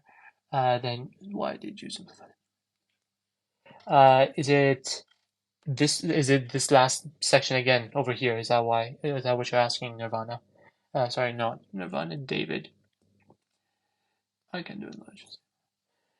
Yeah, enlargements, they are, yeah, remember center of enlargement, you go across and up by that amount you're enlarging in the direction. If it's negative, go opposites. So yeah, third step. Here, this bit here, that's the David, and I will go through my exam tips just after this, how to revise GCSE maths. So this step, why am I canceling out? Because notice that if I expand this 3 times x minus 4, I get 3x minus 12, right? Just expanded that little bracket in my bigger one, yeah? And notice the top, 3x minus 12, is also a factor on the bottom, 3x minus 12. And if you have common factors that are all just being multiplied on a fraction, you can cancel them through, right? Because you're just simplifying your fraction. So it's common in numerator and denominator. So I'm going to cancel it through. So then on the numerator, I just have 3. And the bottom, I just have this little bit down there. So yeah, that's how you do that bit. Okay, so revision tips for maths. Make sure you guys are on the live, you're trying to understand the concepts, right? I'm not just teaching you how to do the question, I'm teaching you how to do questions like this. Can I go with 13 after the last one? All right, I'll do that at the end. Question 13. All right. So make sure you try and understand the concepts, okay? Don't just do maths to do maths. Delve into what's really happening, all right? So we're going to see quite a bit of that with this question coming up, 23. Another tip I have is look at the number of marks, all right? The number of marks tell you roughly how much working you have to do, all right? So if that question is worth 4 marks, you gotta do 4 marks of working, whether it be simple or advanced working. But if the questions were just 1 mark, they're just looking for the answer or something. So just note the answer or like find an answer quite quick. And exam advice is don't waste time, okay? I'm a bit of a hypocrite for saying this because if I was stuck on a question, I'd try and do it until I got it, but trust me, that could be your downfall, okay? Don't do that. If a question is taking you too long and you're not getting it yet, scrap it. On the top of your paper, do this. This is what I did in my exam. Big scribble, so I know to come back to it. And then move on, because there's some easier questions which are worth more marks that you can get. So you want to make sure you have enough time to see those questions. I know teachers say this, but trust me, it is like 100% true. Like, don't waste time in the exam. Every second is valuable, okay? Maximize the marks. If you're looking at a question like this one and your mind is blank, you're like, what the heck do I do with this? There are no numbers. Just think of any topics that relate to this and note down anything you can. So I did the 2022 GCSEs, guys, and remember there was a weird circles question with the 3 circles that looked like this, and they were like, there was a shaded area in between them. I was there in my non-calculator, and that was the last question. I was like, okay, I'm gonna just have a go, right? I'm just gonna put down anything I know to do with this question, okay? So what did I put? I put area of a circle, then I put area of a semicircle, then I put area of a quarter circle, because I had no idea what I was doing. But I just put everything, and then I just put like area of part of a circumference and like area of a triangle to do stuff like that, anything possible. I ended up getting some of the marks for that question. I didn't fully answer it, but I got some of those, right? I still managed to get the grade 9, even though I didn't get every single question correct, right? But if you just have a go at the questions, just put anything you know, anything at all, you should get the marks, all right? And we're going to see how to apply that good exam technique with this question right here, all right? So I just want to see what you guys think about this question. Look at this question. I'll read it. Tell me what you want me to do in this question, okay? ABC is a triangle given there. D is the point on BC such that angle BAD and angle DAC is equal to x degrees. Prove that AB over BD equals AC over DC. I'm seeing trig, I'm seeing sine rule. Anyone have any other things they want to say? Something to do with sine rule? Exactly, guys. I like the way you're thinking. It is sine rule. So I'm looking at this. What am I seeing? I'm seeing a fraction. That leads to sine rule, okay? So when you have triangles, there are two scenarios, okay? Either you have right angle triangles where you're going to do some Pythagoras, or you can do SOHCAHTOA, or non-right angle triangles. If you have non-right angle triangles, you need to think of three things: sine rule, cosine rule, or the area is a half AB sine C. All right? So sine rule, yeah. Is there congruency linked? So initially I thought congruency was linked, but the thing is they haven't given me any side lengths, right? So I can't really like talk about side angle side or angle side angle. So it's not smart to do congruency length because they haven't given me any side lengths. I initially tried to do that, but I reached a dead end. All right, so that is your hack for mastering triangles. Okay, if it's a right angle triangle, so if it's a right angle triangle, you think Pythag or you think SOHCAHTOA. SOHCAHTOA, yeah? If it's a non-right angle triangle, you're going to think sine rule, cosine rule, or area equals half AB sine C. That is going to help you. Just put the formulas. If you don't know which one to use, just put all of the formulas. When to use side, angle, side, can you please explain? I'll explain that right after. So I'll just put another side, angle, side. I'll explain that right after I do this question, all right? So I need to prove that AB over BD equals AC over DC, so triangle ABD first, okay?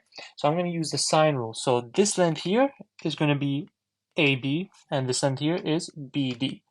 So AB over sine, and I need the angle opposite to it, right? What topic is it? This is sine rule, all right? So, and how can I remember reverse cosine rule? Rearrange the equation. So you have the formula sheet, rearrange it, okay? So AB, what angle is opposite this side? That is going to be this one over here. Remember, use algebra. So that's going to be equal to y. So I'm just going to call that y, right? Because you can make it up. You can make up algebra, guys. So that's going to be equal to BD over sine of x, right? Because I have that side and I need those. So if I rearrange this, I get AB over BD equals to divide through by BD and multiply by sine y over sine x, all right? Hopefully that is making sense so far. This is a higher paper. So notice this AB over BD is the first thing I have over there. Now I need AC over DC. So I'm on the right line so far. So triangle ADC, okay? So I've got AC, which is that bit there, and I've got this angle here, and I've got DC, which is that bit there, I've got the X. So AC over sine, what am I going to call this angle? Well, I don't want to have too many different variables, right? Otherwise, it's going to be too messy. Well, this is a straight line, so this is going to be 180 minus y, right? Because angles on a straight line add to 180. So I'm just going to call this sine 180 minus y. That's going to be equal to, what is my other side length? DC over sine x. And if I rearrange like I did before, AC over DC is equal to sine 180 minus y over sine x, all right? So I want to prove that this is equal to this. So this thing is going to be equal to this thing, right? So that means that sine y is going to be over sine x is going to be equal to sine 180 minus y over sine x, right? That is what I want to prove. That is if, let's just saving, if AB over BD equals AC over DC. I'm trying to write as fast as I can, guys. So what is my only difference here? Sine y equals sine 180 minus y, because sine x's can be multiplied out. So sine y equals sine 180 minus y, all right? Now, how I need to prove that this thing is true, right? Because it's a prove that question. I need to prove everything. So I need to prove this is true. How am I going to do that? Well, guys, just think about your sine graph. There's a reason this is the last question. You got a bunch of different topics. So now you're thinking sine graph, right? Remember, there are two values. Exactly. You draw the graph, draw the sine graph out of it. Nice. So remember, if I've got sine of an angle, like let's say I've got an angle of 30 degrees, the value for sine would be there. But that value also repeats over here. And that is going to be found by doing 180 minus that angle, so that's 150, right? So here, 180 minus y is going to be equal to sine y, right? So this is true. I'm just going to put here, this is true. So therefore, sine ADB, which is this angle here, y, is equal to sine ADC, which is this angle here. Why? Because of the sine graph. Making the graph gets us the marks.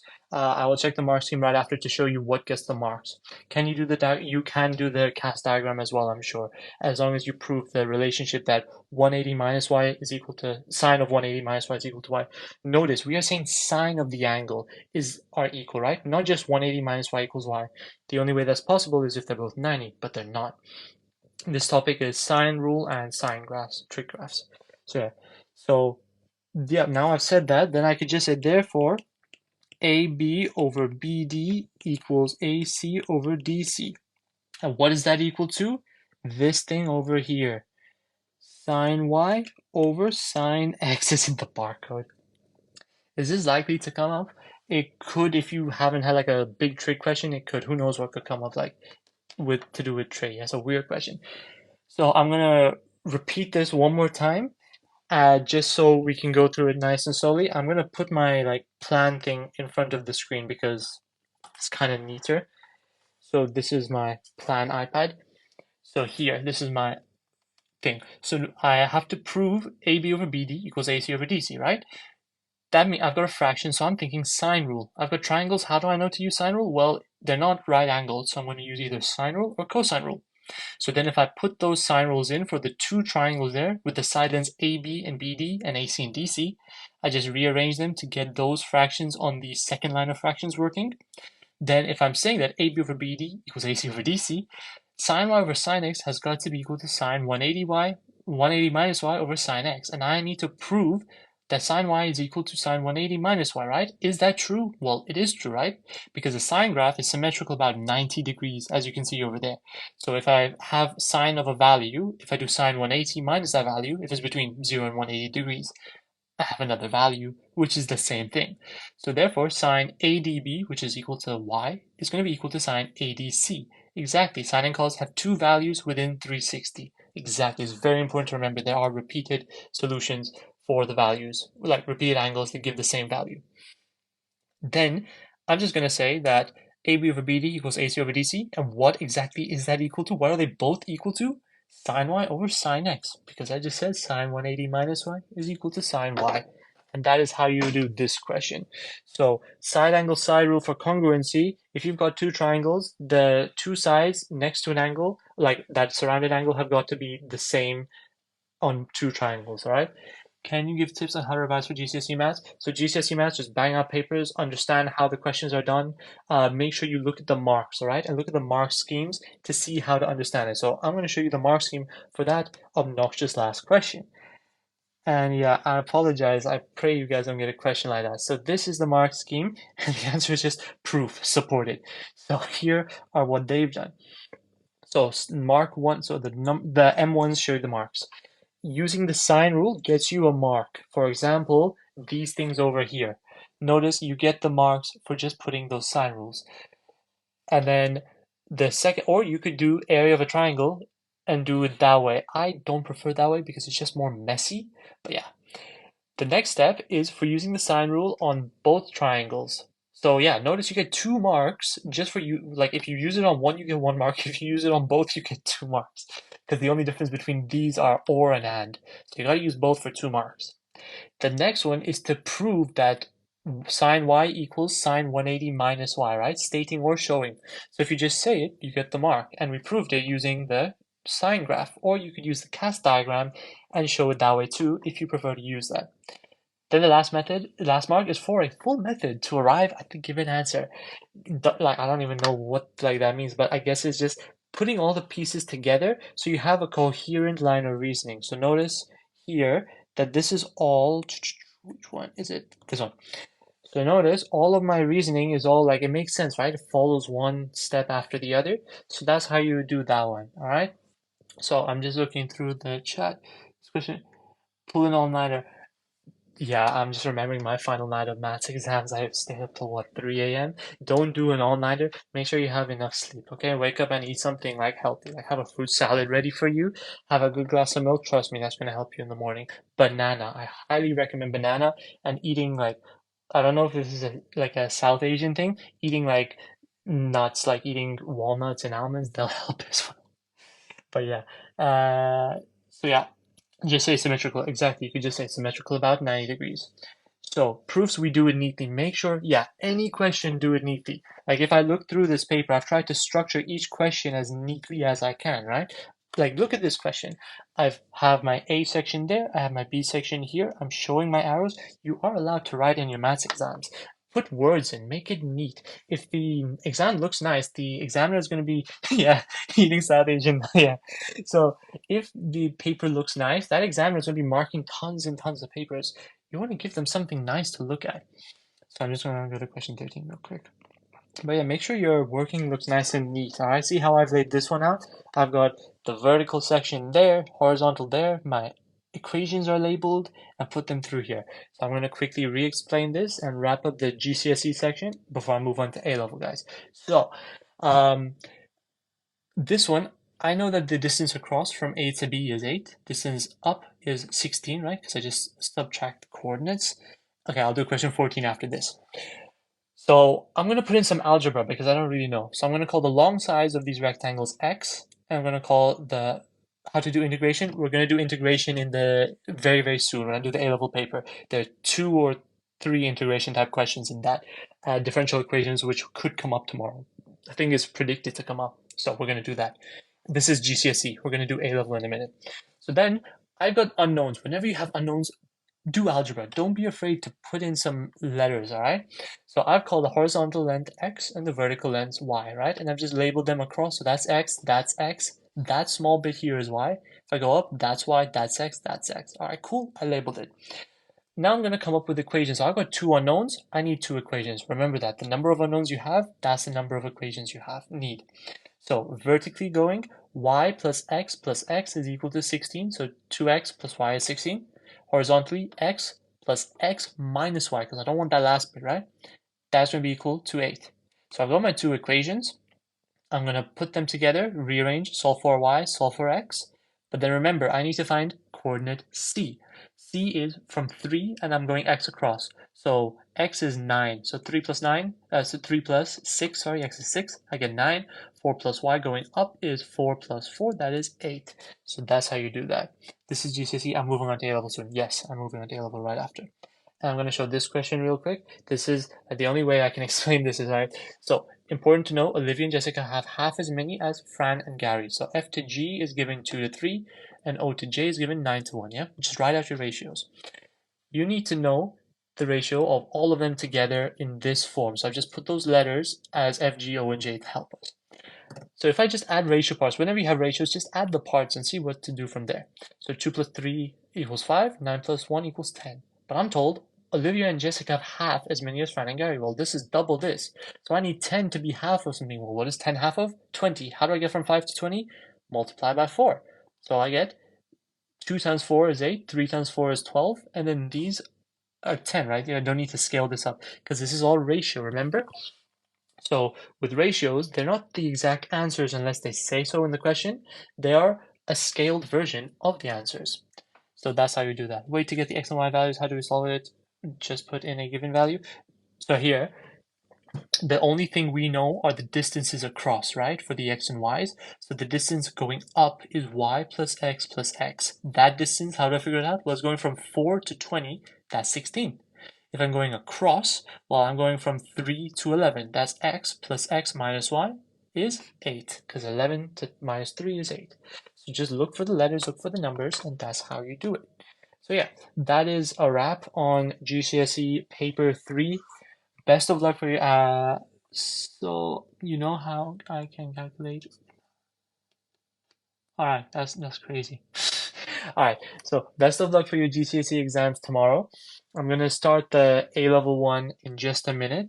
So let me know. Feel free to message me, and I'd appreciate a follow if this was useful, and to support me. But yeah, hopefully This paper was 2021 paper, November 2021 paper 3 higher. So yeah, I hope you guys, hopefully you enjoyed as well, like just talking. But yeah, gonna begin the A-level paper in just a minute. We're gonna do some parametric. I think, let me just check. I might be doing that tomorrow. I've got the live for tomorrow. Let me just check. Does that question appear in this?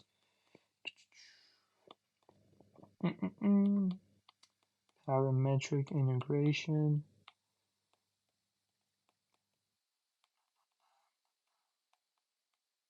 So this is going to be tomorrow's live stream, and you can check the time on my profile. There's the differential equations question. That's a series question. Here. This is parametric differentiation I'll be doing. Oh, no worries. I'm so glad it was helpful, guys. Awesome. So that paper, the GCSE paper I just did was 2021, and the A-level paper I'm going to do now is 2021 paper 2. And tomorrow I'm going to do the 2022 A-level paper 2 in case that's, like kind of 2022 paper 1, which I did on my first live, was very similar to A-level paper 1. Let's get started with A-level maths. Because Edexcel, yeah, they're making the papers more accessible, yeah. But that also means the grade boundaries are gonna blow up. So let's do this. Let's do some A-level stuff. So nice question, series question. Arithmetic series, first term is 16, so U1 is equal to A, which is equal to 16. 21st term is equal to 24, so U24 is going to be equal, 21st term, I hate when it does this. U21 is equal to 21st term, I hate when it does this. U21 is equal to 20, low battery, just gotta put my phone on charge. So then U21 is equal to 16 plus n minus 1, which is 20. D, what's that equal to? 24. If I rearrange and solve for D, I get 8 equals 20D. D equals 0.4. Nice 2 marks to start us off. You lost connection. Yeah, sorry, my phone was just telling me I got low charge. Let me just quickly plug the charger in. 1 sec. I'm gonna die on the live. Put that there. Alright.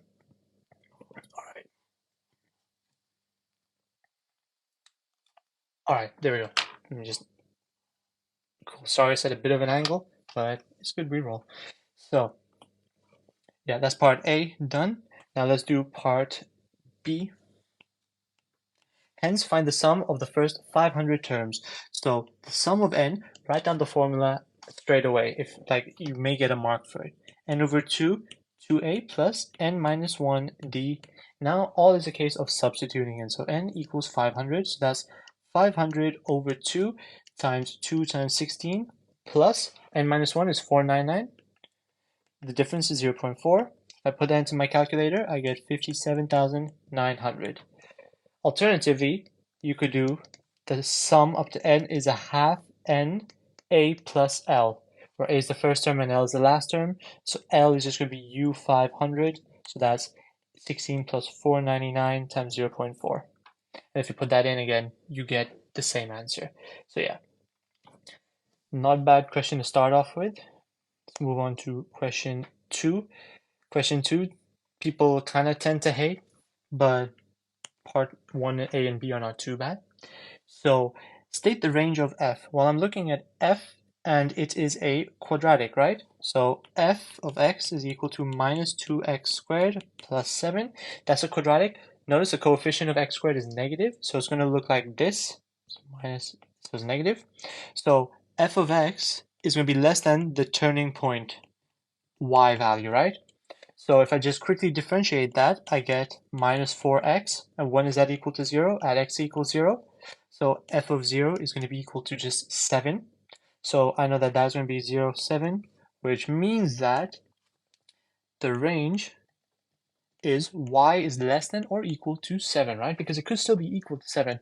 You could also write it like f of x is less than or equal to 7 because they're both technically y, right? So yeah, part A done. Part B, find GF of 1.8. This is actually quite a nice question. Remember, with functions, you have to work from inwards to out. It's like you're putting the boxes in, right? So you put 1.8 into f of x, then you put f of 1.8 into g of x. So f of 1.8 equals 7 minus 2 times 1.8 squared equals 0.52.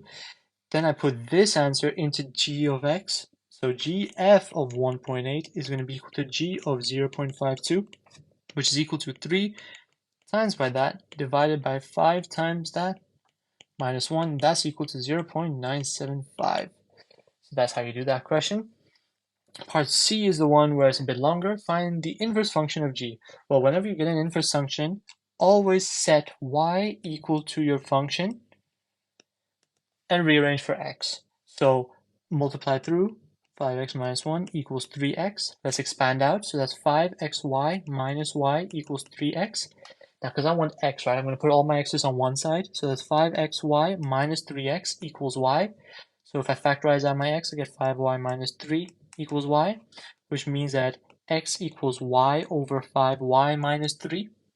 And now I just replace those y's with x's, right? Because g minus 1 of x is going to be x over 5x minus 3.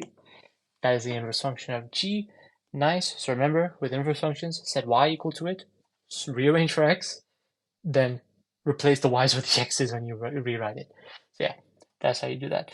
I apologize for the angle my phone is at, but it's on charge, so it's a bit slanted downwards.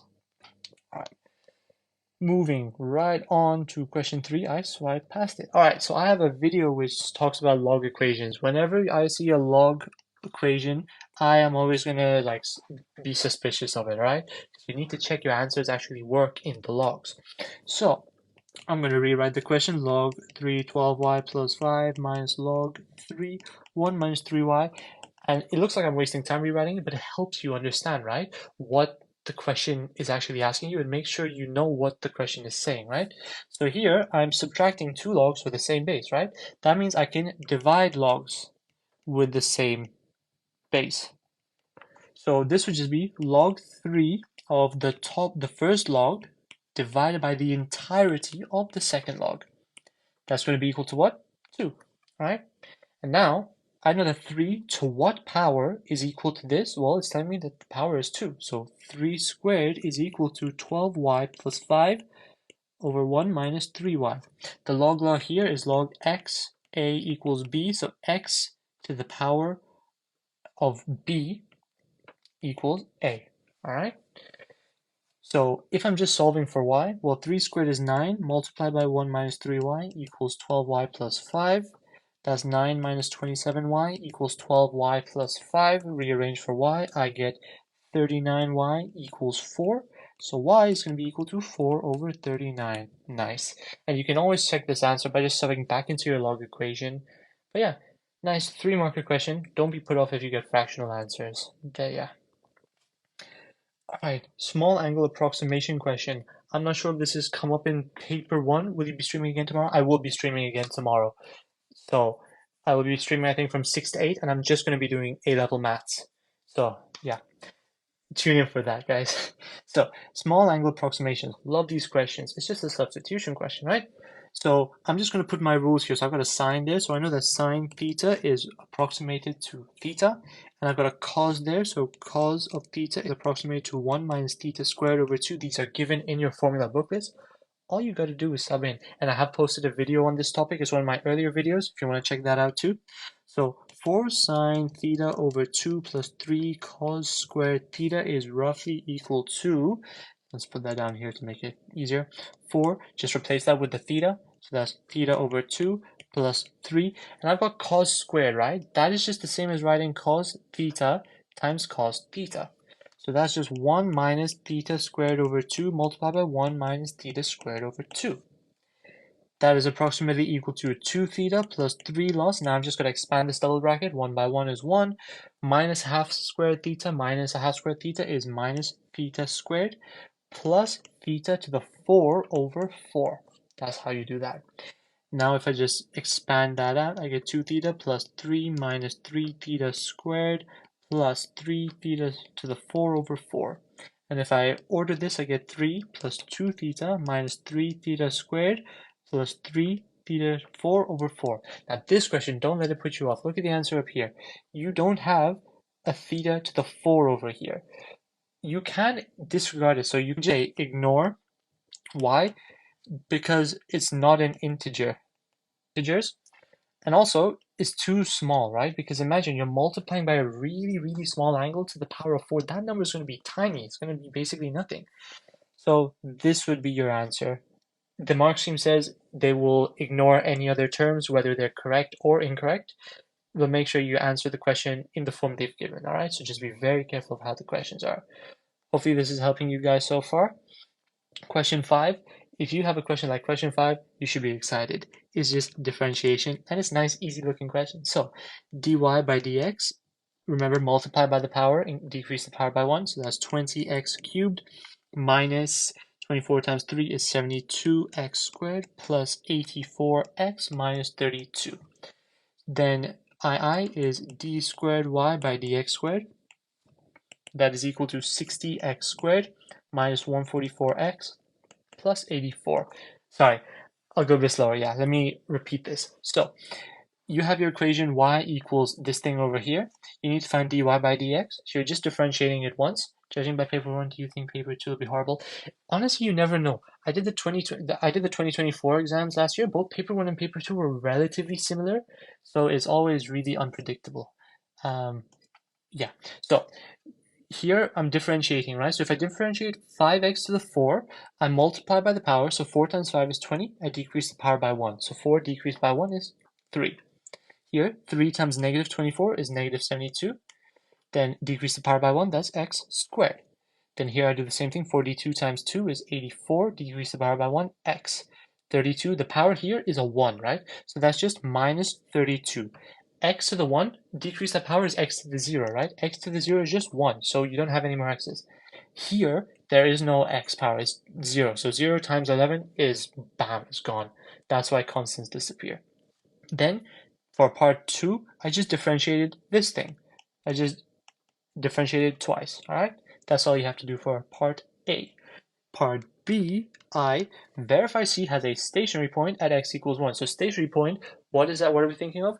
dy by dx, right? So dy by dx has to equal 0 at x equals 1. So let's prove that. So dy by dx at x equals 1 is going to be equal to 20 minus 72 plus 84 minus 32. I have just substituted 1 into the x values there because 1 to any power is 1.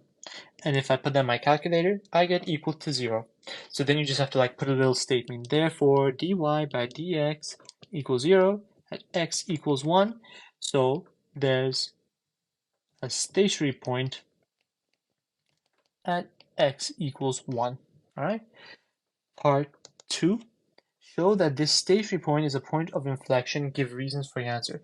So for point of inflection, POI, I just remember the diagram. So it kind of looks like this or like this. Like these are examples, right? So notice the gradient is not changing. This is just it's still remaining positive, right? So dy by dx, no change. But the second derivative, the rate of change of the gradient is changing. Here, it's becoming more negative, right? Imagine it's 5 here, it's steeper, it's less steep there, so it becomes 1, right? Then it goes here, it's a 1 here, and then it goes like more steep again. So d squared y by dx squared, there is change. So you could pick either one of these to show there's a point of inflection. I'm going to pick the second one because there's less substitution in that, yeah? So d squared y by dx squared, given that x is equal to, and remember, you have to pick a point before and after 1. So 1 is my inflection, right? So a point just before, let's pick 0.8, and just after is 1.2. Don't pick values that are miles off. Just pick a decimal just above and just under. So if x is 0.8, I'm putting in 60 times 0.8 squared minus 144 times 0.8 plus 84, and I get 7.2. That's greater than 0. Then if I go just a bit above, I'm doing the second, right? I want there to be a change in sign.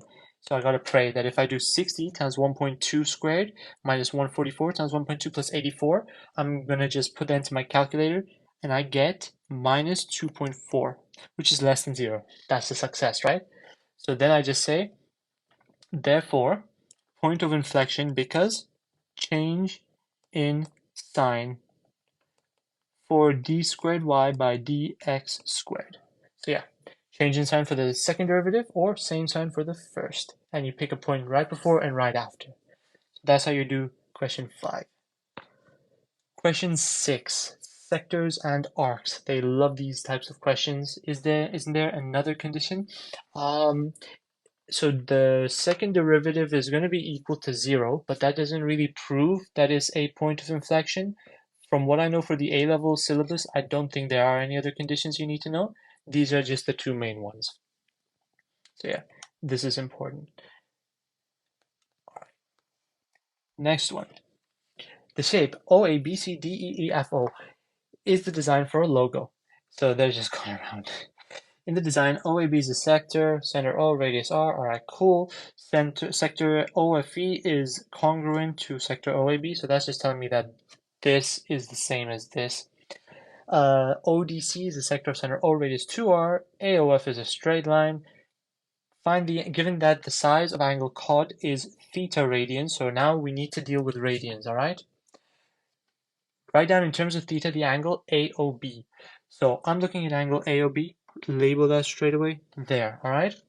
So A, how am I going to figure out what this angle is? Well, I know that this is theta, and this is going to add up to 180, right? So 180 degrees in radians, that's pi radians, right? So to find AOB, I'm just going to do angle AOB is going to be equal to pi, and I'm going to subtract theta from that, right? To find the remaining lengths, and I'm going to divide it by 2 because I'm just finding one of those angles. So that's it, 1 mark. Then I need to show the area for the logo is equal to this thing here, and notice how the answer looks. We need to prove that, all right? 2 marks.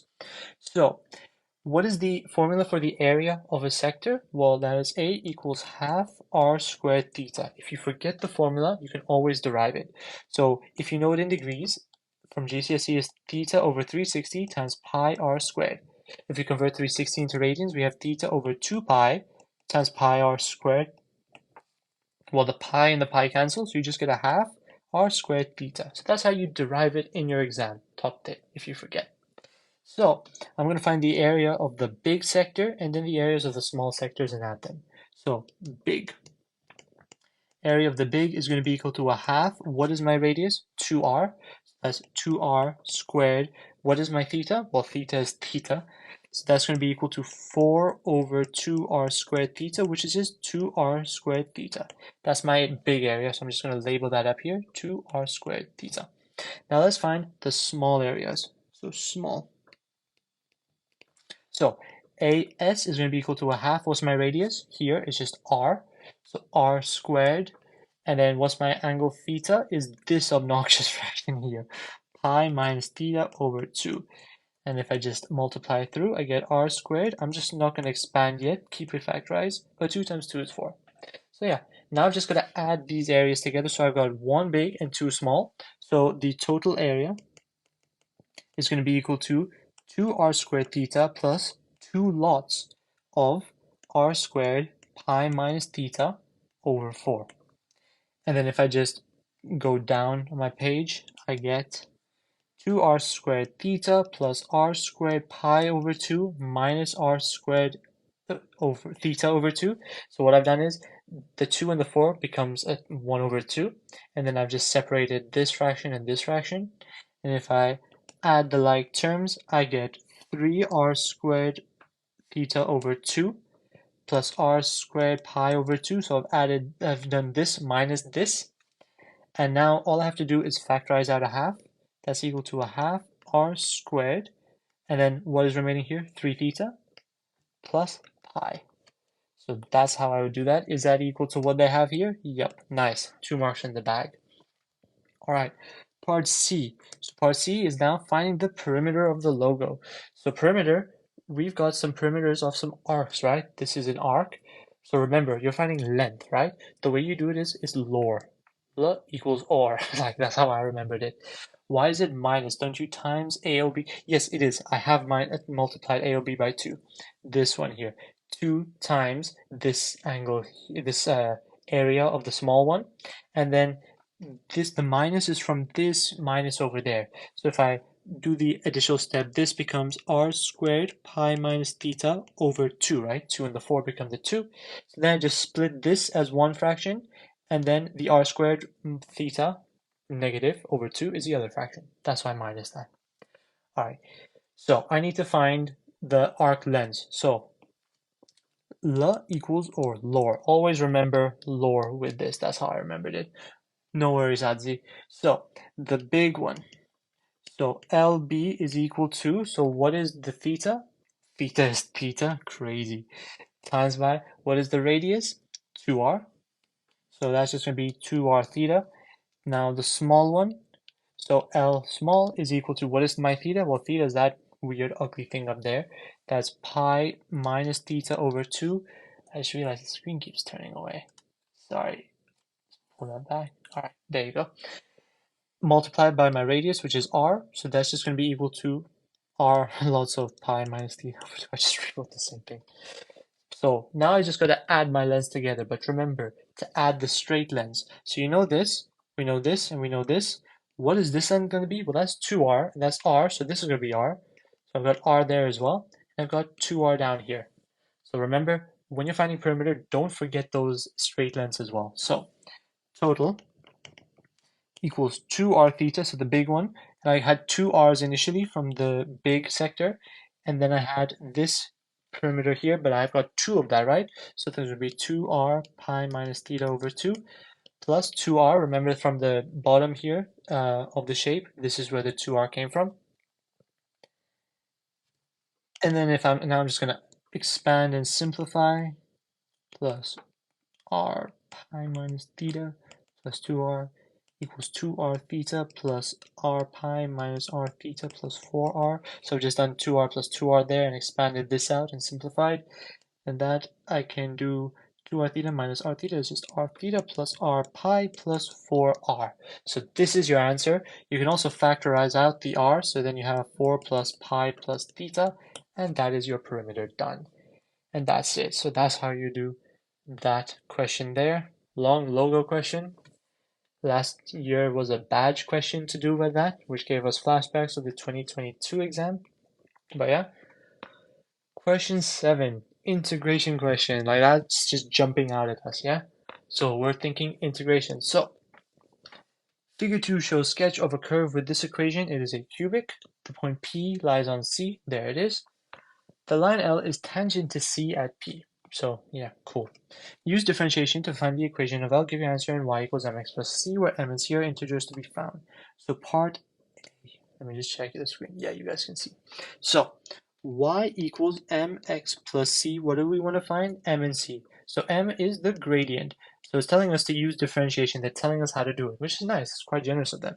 So if y is equal to this thing up here, dy by dx, remember we multiply by the power, reduce by 1, so that's 3x squared minus 20x plus 27. And I need to find the gradient, right? This is a function that tells me the gradient, right? So the gradient at what point? X equals 5. So at x equals 5, the gradient is going to be equal to 3 times 25 minus 20 times 5, which is 100, plus 27. That's equal to 2. So I've got m. Now we know m. And we want to find c, right? But there's nothing else really that can help us diagrammatically, but we should know we've got a y value, negative 13. We've got an x value, 5. We've got n. Cool, all of our pieces are there. We just need to find our missing, right? So minus 13 equals m, which is 2. What is x? 5 plus c. Minus 13 equals 10 plus c. That means that c equals minus 23, and we have to give the equation. We cannot just say this, right? So therefore, y equals 2x minus 23. I'm going to put that in a box because part B is quite longer. Well, part C, I mean. But yeah. So that's how you'd find the equation. Just differentiate and then use your values, you know. Hence, verify C meets L. Hence, verify L meets C again on the y-axis. So, well, that means they have to have the same point on the y-axis, right? So B at y-axis, x is equal to 0, right? So C, y is going to be equal to Let's see, when x is 0, that is all 0, y is equal to negative 23. So negative 23. For L, y is going to be equal to, well, let's see, if x is 0, y is also negative 23. So then you just say, and I'm just going to show you the little explanation I wrote on the planning thing. My bad. So both C and L pass through 0, negative 23, therefore they meet again on the y-axis. So that's what you would say for that question. I hate when this messes up and goes away. So yeah. Hopefully that's making sense so far. Part C. Alright. So part C is the integration bit, which we would have expected, right? The finite region R shown in figure 2 is bounded by the curve and the line. Use integration to find the exact area R. So remember, when you're integrating, you find the area between the curve and the x-axis, right? If you're doing with respect to x. So we're going to differentiate from here to here. And here, x is equal to 5. So those are our limits. Remember, when integrating, we're going to find this area, and it's going to be negative. That's very important to know. So if we're finding the area of R, well, R is going to be equal to the area of the trapezium minus the integrated area, right? So let's do that. So R equals the trapezium minus the integral from 0 to 5, yeah? And remember, that is negative, so we need to make that positive before subtracting. So trapezium, that area is going to be equal to, and we need the two heights. So the first height is 13, that is going to be 23, because remember, that's where the y-intercept of the straight line is. So that is going to be 13 plus 23 over 2 times by, what is the height? Well, the height is going across here. It's just 5. So times by 5, we get 90. All right. We need to now just integrate between 0 and 5. So integrating between 0 and 5. And our function is x cubed minus 10x squared plus 27x minus 23 with respect to x. That's our function. Now I'm just going to increase the power by 1 and divide by the new power. So this is x to the 4, divide is 1/4. That is x cubed, divide by 3, minus 10 over 3. This is x squared, divide by 2, 27 over 2. And this is just x, so that's minus 23x, from 5 to 0. Now all I have to do is just sub in my limits. So this would be 1/4, 5 to the 4 minus 10 thirds, 5 cubed plus 27 over 2, 5 squared minus 23 times 5 minus 0, because everything multiplied by 0 is just 0, right?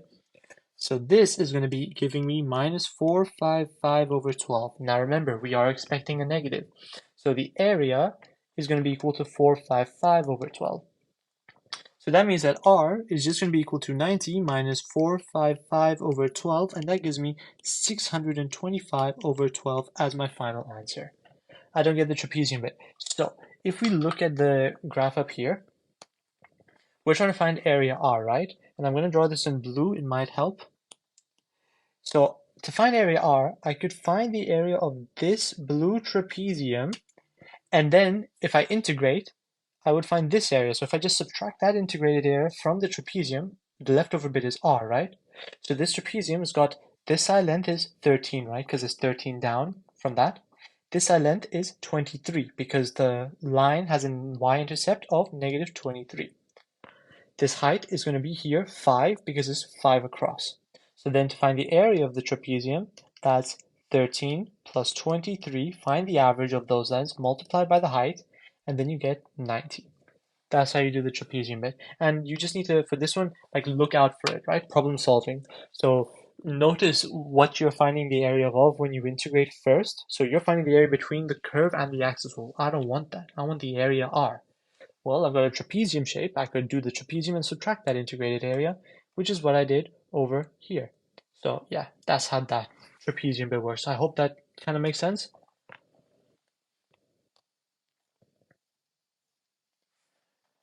Awesome. Moving on to question 8. So question 8, this is a very nice question if you like differentiation. So this is px cubed plus qxy plus 3y squared equals 26. I've got a mix of x's and y's, which means I'm going to do implicit differentiation.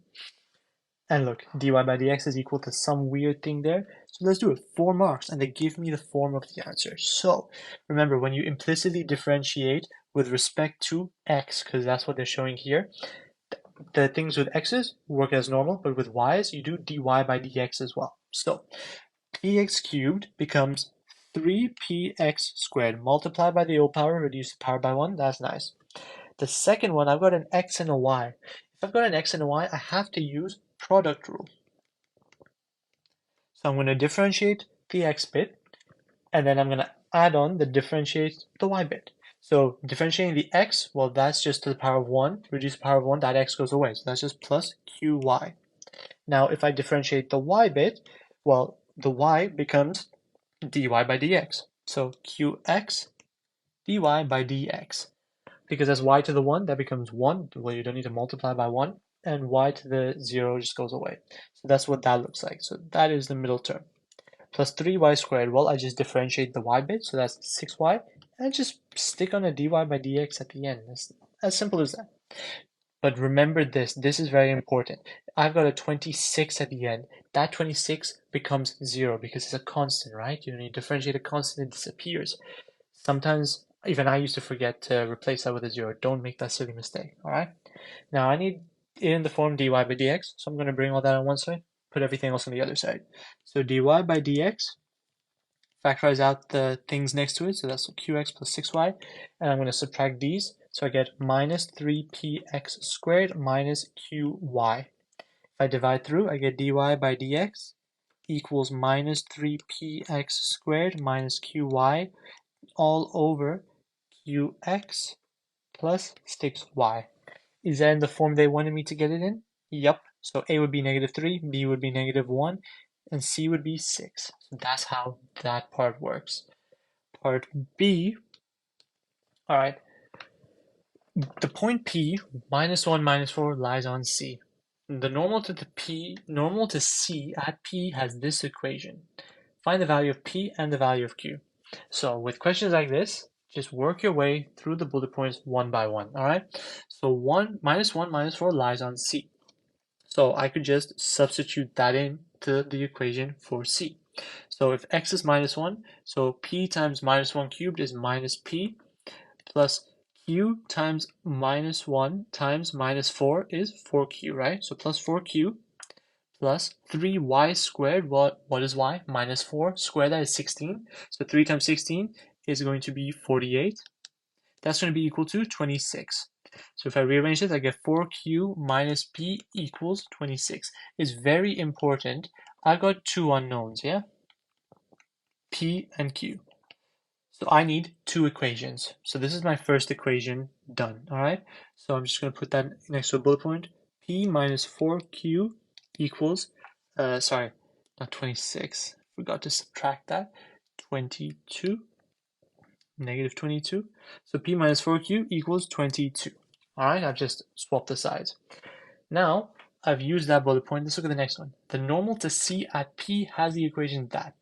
Well, let's find the gradient of the normal, right? I've got to use what I've done in part A. That's telling me the gradient at the curve, right? So the normal gradient, and then I could just find the negative reciprocal. So if I just rearrange, I get 26y equals -19x minus 123. So y equals -19 over 26x minus 123 over 26. So the gradient would be -19 over 26.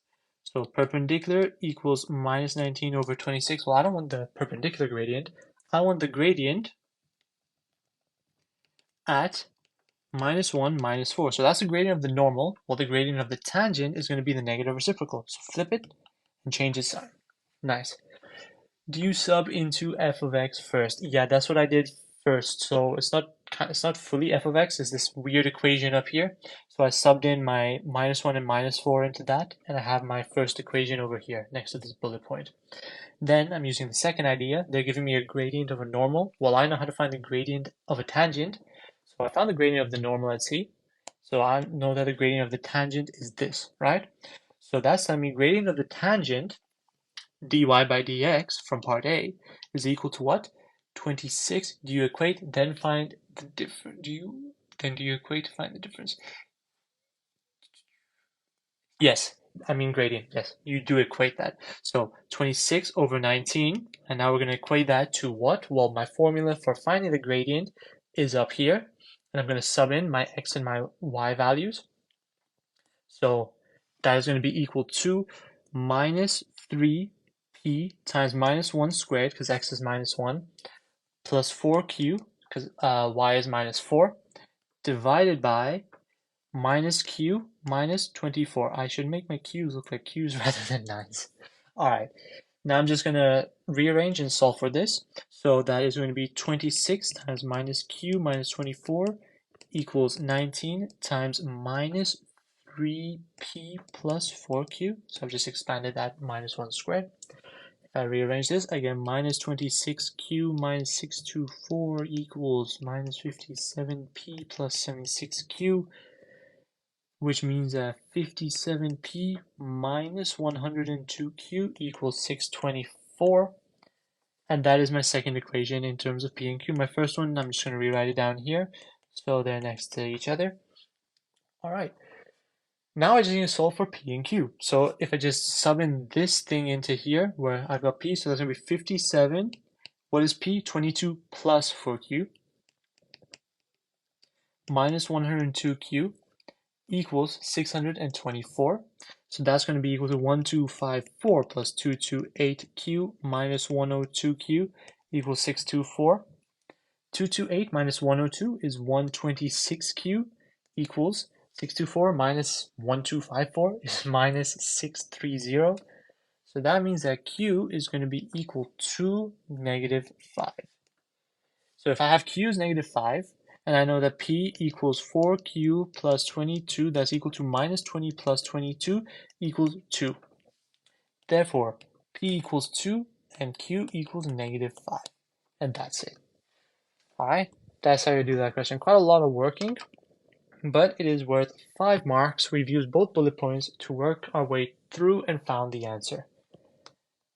Alright, let's move swiftly on. Question 9. I have a video almost identical to this type of question. So with this one, I'm looking at a sum, right, up to infinity. So I'm thinking a over 1 minus r, right, geometric sums, infinite geometric sums.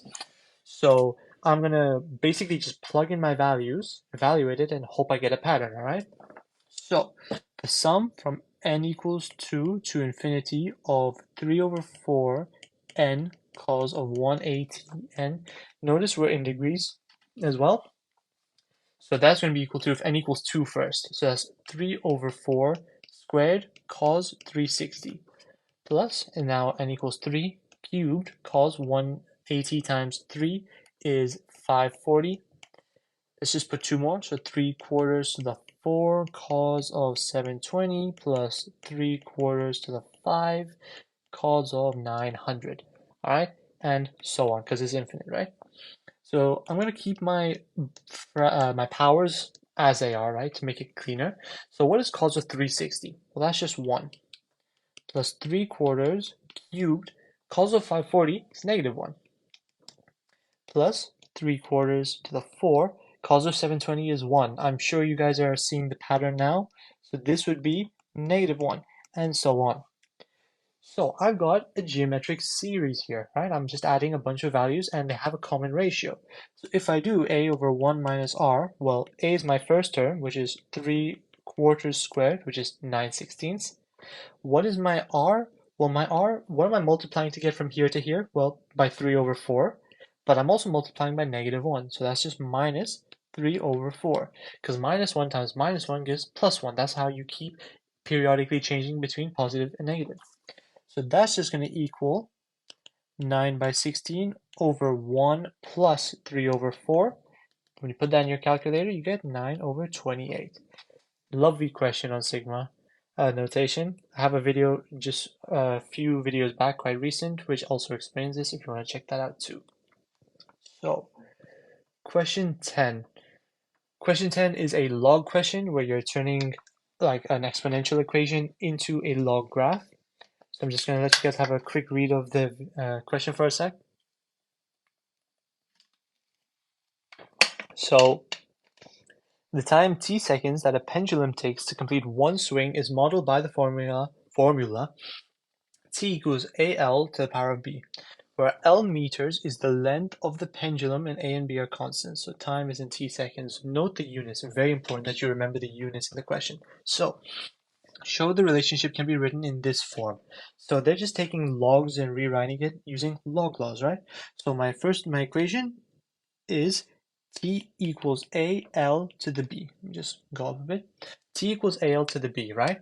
So they've taken log space 10, so I'm going to do that first. So log 10 of t equals log 10 AL to the power of b. You see, I'm multiplying two values here, which means I can separate that. So I'm like doing the log law backwards, right? So if I'm multiplying two numbers with the same base, I just split it by adding the logs separately.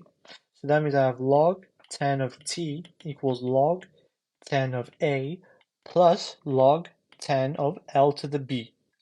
All right. So now I've got a power up here, which I can just bring to the front, right? That log law. So then I have log 10 of t equals b, I'm just writing that first, b log 10 of L plus log 10 of A. And is that what they asked me to prove up here? It is. So that is it. That's all. Just taking logs to the base and using our log laws to work it all out together. So part B, wow, they've got a graph there. Cool.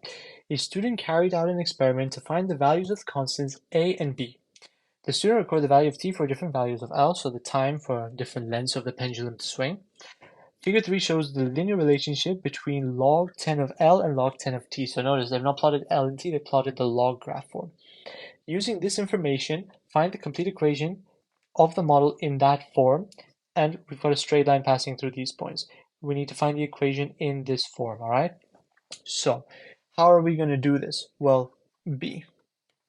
We could just sub in the values into our equation, right? So minus 0.7 is going to be equal to log 10 of L, right? And 0 is going to be equal to log 10 of T. So subbing that in, we have 0 equals minus 0.7b plus log 10 of A.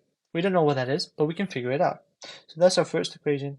Now let's make an equation with the second point. So what's our y value going to be? 0.45, and our x is 0.21.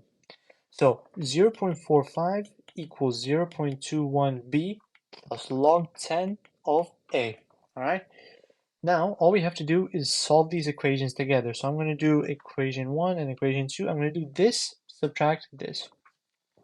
So 2 minus 1, that gives me 0.45 minus 0, that's 0.45. And that's 0.21b plus 0.7b, that's 0.91b. And these subtract to give 0. So that means that b is going to be equal to 45 over 91. Do they want the answer as a fraction? Nope, they want it to three significant figures. So I put in big 3SF so I don't forget, all right? So that is going to be equal to 0.495 to three significant figures, all right? But in my calculation, I'm still going to use this fraction answer because I don't want to have a rounding error midway through. So now I need to just find what A is, right? So let's sub back into this. So log 10 of A is equal to 0.7b. So log 10 of A is equal to 0.7 times this. That is going to be equal to 9 over 26.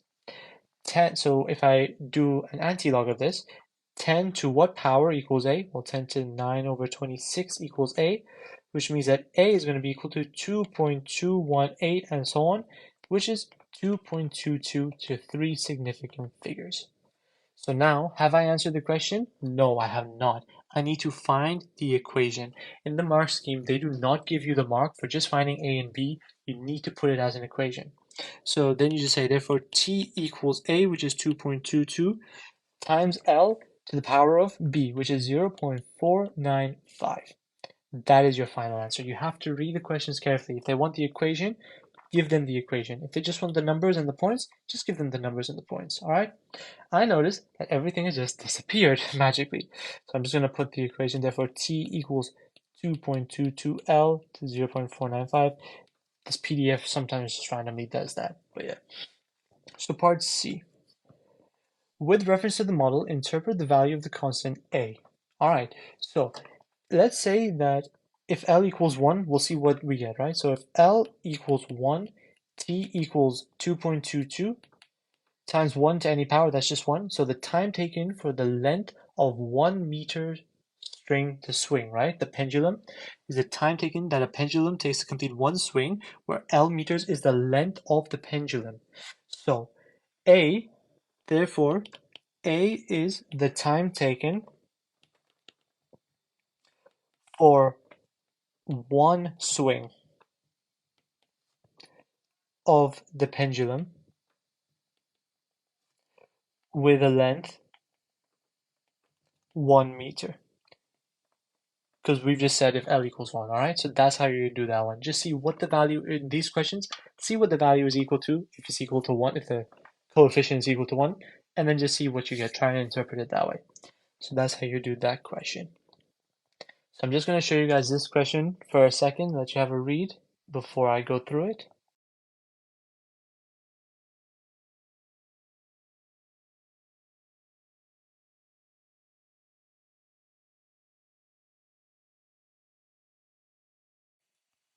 Alright, modulus functions question. Not gonna lie, a lot of people probably hate this topic, but this question is not overly bad. So part A. Is this Edexcel 2020? Yes, this is Edexcel 2021 paper 2. Alright, so figure 4 shows a sketch of the graph of the equation y equals 2x minus 3k, all in modulus. Sketch the graph y equals f of x, where f of x is equal to this thing here. So what do you notice about this? Well, we're doing graph transformations, yeah? We need to sketch and state the coordinates of the maximum point and where the graph cuts the coordinate axis, all right? So we need to get all these graphs. So here, we're thinking graph transformations. So let's go one step at a time, all right? This is GCSE? No, this is A-level content, Abdul. Don't worry, this is not GCSE. So I initially have y equals modulus of 2x minus 3k. The first thing I'm doing, like let's just add one bit onto it. I'm putting a negative sign there, right? So now y equals negative modulus of 2x minus 3k. I've got my graph and I'm making it all negative. What does that mean? That means reflect vertically in the x-axis. So if this up here is my original graph, my new graph will look something like this. So I've just flipped it vertically in the y-axis, right? And made it all negative. So now I have y equals k minus the modulus of 2x minus 3k. What am I doing here? I'm just doing it vertically up by k amounts, right? So I'm just moving this up. Well, what's the intercept, right? So I don't know where it's going to intercept. So I could find the intercept before and then see what happens that way, right? So at x equals 0, so I have y equals modulus of 2 times 0 minus 3k, y equals 3k. That is the original y-intercept. So the new one, initially it becomes negative 3k, but now we want to move it up by k, right? So that means the new y-intercept is negative 2k. So the graph is going to look something like this. Going to go up and then going to come down. The y-intercept is negative 2k there. And have I finished the question? I still haven't done. I have got a few things left to do because they told me that I need to find the maximum point and where it cuts both of the axes, right? So where it cuts the axis, it cuts the axis here and here, right? So that's at y equals 0. So 0 equals k minus your function 2x minus 3k modulus. And remember, I can just solve for like k, right? So, and I'm going to have two solutions. So 2x minus 3k equals k modulus. So either 2x equals 4k, so x equals 2k, or minus 2x equals minus 2k, so x equals k, because this could be all positive here or all negative here. So these are my roots. So this would be k, and this would be 2k. Now I need to find the maximum point. Well, that's just halfway between the roots of k, right? So that's just going to be k plus 2k divided by 2 equals 1.5k. And then the value up here would just be 1.5 into the formula, which would give me k. So this maximum would be 1.5k and k. So that's how you do that, and that will get you the 4 marks for that question. The next part is find in terms of k the values for which the graph is greater than x minus k. So now I'm just going to have to solve an equation twice because I'm dealing with modulus functions. So k minus the modulus of 2x minus 3k is going to be greater than x minus k. And remember, we want to find the intercept when the modulus 3k, that's going to be equal to both 2x minus 3k and minus of 2x minus 3k. So remember, modulus can be plus or minus. You have to remember both the parts there. So first, let's deal with it if it's positive. So that's going to be k minus 2x minus 3k equals x minus k. We're going to find the intercept, then see where it's above or under. All right. So that's going to be 2k minus 2x plus 3k equals x, expanded. And now if I rearrange, I get 5k equals 3x. Therefore, x equals 5/3 k. So now I'm going to do the modulus where the function is negative. So that's going to be k minus minus is a plus, so plus 2x minus 3 equals x minus k again. Remember, we're just finding the intercepts. So that's 2k plus 2x minus 3k is going to be equal to x. Yeah, x. So then if I just solve again, minus k equals minus x. Therefore, x equals k. So those are where the two lines intercept. So now we just need to find the answer for k. So if I just draw on this line here in blue, the new line, it's going to look something like this, where here and here. And we need the line to be above or under. Let's see the inequality. So the inequality tells me that it's got to be, the graph is going to be greater than the line. Where is that occurring? Here, in this middle section. And the answer needs to be given in set notation. So I heard that in your paper 1 you had to do a set notation question, which was kind of unexpected, but it's not too bad once you actually understand what it looks like, all right? So the x value is going to be x between the first one, which is going to be k, and the second one, all right? So I'm going to show you how to write set notation. So I know that x is going to be greater, why is it still x is going to be greater than k and less than 5/3 of k, right? All you got to do for set notation is just put x is colon is such that, and then your curly brackets. And that's it. That's all set notation is. It's just do your normal inequality or inequalities, and then put your x with a colon around it to tell us that is what x is, all right? So that is the answer in set notation. All right, let's look at part C now. Find in terms of k the coordinates of the minimum point of the graph with this equation. So again, we're doing graph transformations. So I know that f of x is going to be equal to my function, so I'm just going to rewrite it down here for us to see. F of x is going to be equal to k minus the modulus of 2x minus 3k. All right, and I need y equals 3 minus 5f of a half x. And I need to find a new turning point, right? So it originally turns, great, the whole thing disappeared. It originally turns at 3 over 2k and k, okay? I'm just going to show my initial plan. So it originally turns at 3 over 2k and k. So this function is telling me first half x. So remember, with x, the transformation is horizontal and is illogical. So if I'm scaling x by a factor of half, I'm actually doubling the length. So 3 over 2k times 2 is 3k, and the y stays the same. Now here, I'm multiplying it vertically by 5, the y value, right? So the 3k stays the same, but the k becomes a 5k. The negative sign means I flip the y value vertically, so that's 3k minus 5k, and this 3 means I just move it up by 3. So that's 3k, comma, 3 minus 5k. We have to note that we're the 3 and there's like no k over there, so that's separate. So this is the new turning point. That's how you do it. It's just multiplying, adding several graph transformations one more time. So yeah, that's how you do part C of question 11. Question 12, integration by substitution question. Integration questions are guaranteed to come up. I think you guys might have another integration question on paper 2 because you only had one on paper 1, and I love assessing this topic. So we're doing integration by substitution. There are 3 things you need to know when doing this. So we need to look at integration. There are 3 things. I'm going to write what they are here. So you need to look at the limits. You need to look at the dx and make that du, and you need to sub in correctly.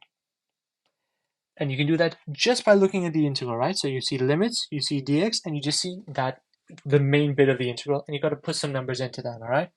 So first, let's deal with our limits. So my limits are initially x equals 16. So if x equals 16, u equals 1 plus square root of 16 is 4, which is 5. And x equals 0, so u equals 1 plus 0, which is just 1. So these are my new limits. So q equals 5 and p equals 1 from this line over here. All right, so now let's find du. So I know that u is equal to 1 plus root x, which is x to the power of a half, right? Index laws. So du by dx is going to be equal to a half x to the minus half. So if I just evaluate this, that means that du by dx is going to be equal to 1 over 2 root x, because x to the half is root x and is negative, so it goes underneath. So if I rearrange this for dx, I get dx equals 2 root x du. I still don't want this x here, right? I want to get rid of all these x's and make it in terms of u. So I know that root x is going to be equal to u minus 1, looking at the top line. So therefore, dx is going to be equal to 2 loss of u minus 1 du. All right? Nah, if this was year 10 Colin, that'd be crazy. So now I found my dx. All I have to do is sub in correctly. So the numerator is x. So I don't know what x is, but I know that u is going to be equal to u equals 1 plus root x. So if I just rearrange, I get root x is going to be equal to u minus 1. So x is going to be equal to u minus 1 whole squared, squaring both sides. So now I can just sub in to my integral. So I'll just write out the original one for reference. That is this, x over 1 plus root x dx. And now I just need to remember to change the limits, which are now 1 and 5. My numerator becomes u minus 1 squared over u, and my dx becomes 2 lots of u minus 1 du. And if I just simplify this, I get 1, 5, and then I get 2 u minus 1 cubed. So I've got 3 lots of that, right? All over u du. And that's it. I can check my answer by looking at the original question. Is that what they asked me to prove? Nice, it is. All right, cool. So now all I have to do is show that the integral is equal to a constant minus something with a natural log. All I've got to do is evaluate this integral, which we expected coming, right? So all I have to do is integrate. So integrating 1/5 of 2, and I'm going to expand this out, all right, first to make it easier. So that's u squared minus 2u plus 1, u minus 1, all over u with respect to u. And if I expand out again, I get 2u cubed minus 3u squared plus 3u minus 1, all over u with respect to u. So now I can just divide through by u to make it simpler for myself. So 1 to 5, I have 2u squared minus 6u plus 6 minus 2 over u. I've also multiplied by 2 out in that step. And that is all with respect to u. Now I can integrate by just increasing the power by 1 and dividing by the new power. So increasing the power of u by 1, that becomes u cubed, that's 2/3. Increase the power by 1, u squared minus 3 divided by 2. So then that's going to be plus 6u. And now this one is to the power of negative 1. If you have a log thing that looks like this, if you have an integral that looks like this, it becomes natural log, right? So it'd be minus 2 ln of u. And it's going to be from 5 to 1. you would have modulus, but u can only be 5 and 1, and they're both positive, so we don't need to worry about that. So now all we do is sub in our 5 and our 1, so that's going to be 2/3 5 cubed minus 3 times by 25 plus 30 minus 2 ln 5, subtract 2/3 minus 3 plus 6, and 2 ln of 1 is going to be 0. So that's just going to be minus 0 there. So now if I put this in my calculator, I get 115 over 3 minus 2 ln 5 minus 11 over 3. If I just add my fractions, I get 104 over 3 minus 2 ln 5. And that is my answer in the form they wanted. Alright, so I'm going to wrap up this live there. I'm going to do the rest of the questions in my live tomorrow. So you've got some parametric differentiation, differential equations. What else do we have? Some chapter 7 trig, and yeah, that's it. So we're going to do these questions in the live tomorrow. I hope this was useful. Thank you everyone for joining, and best of luck with your exams. Bye bye.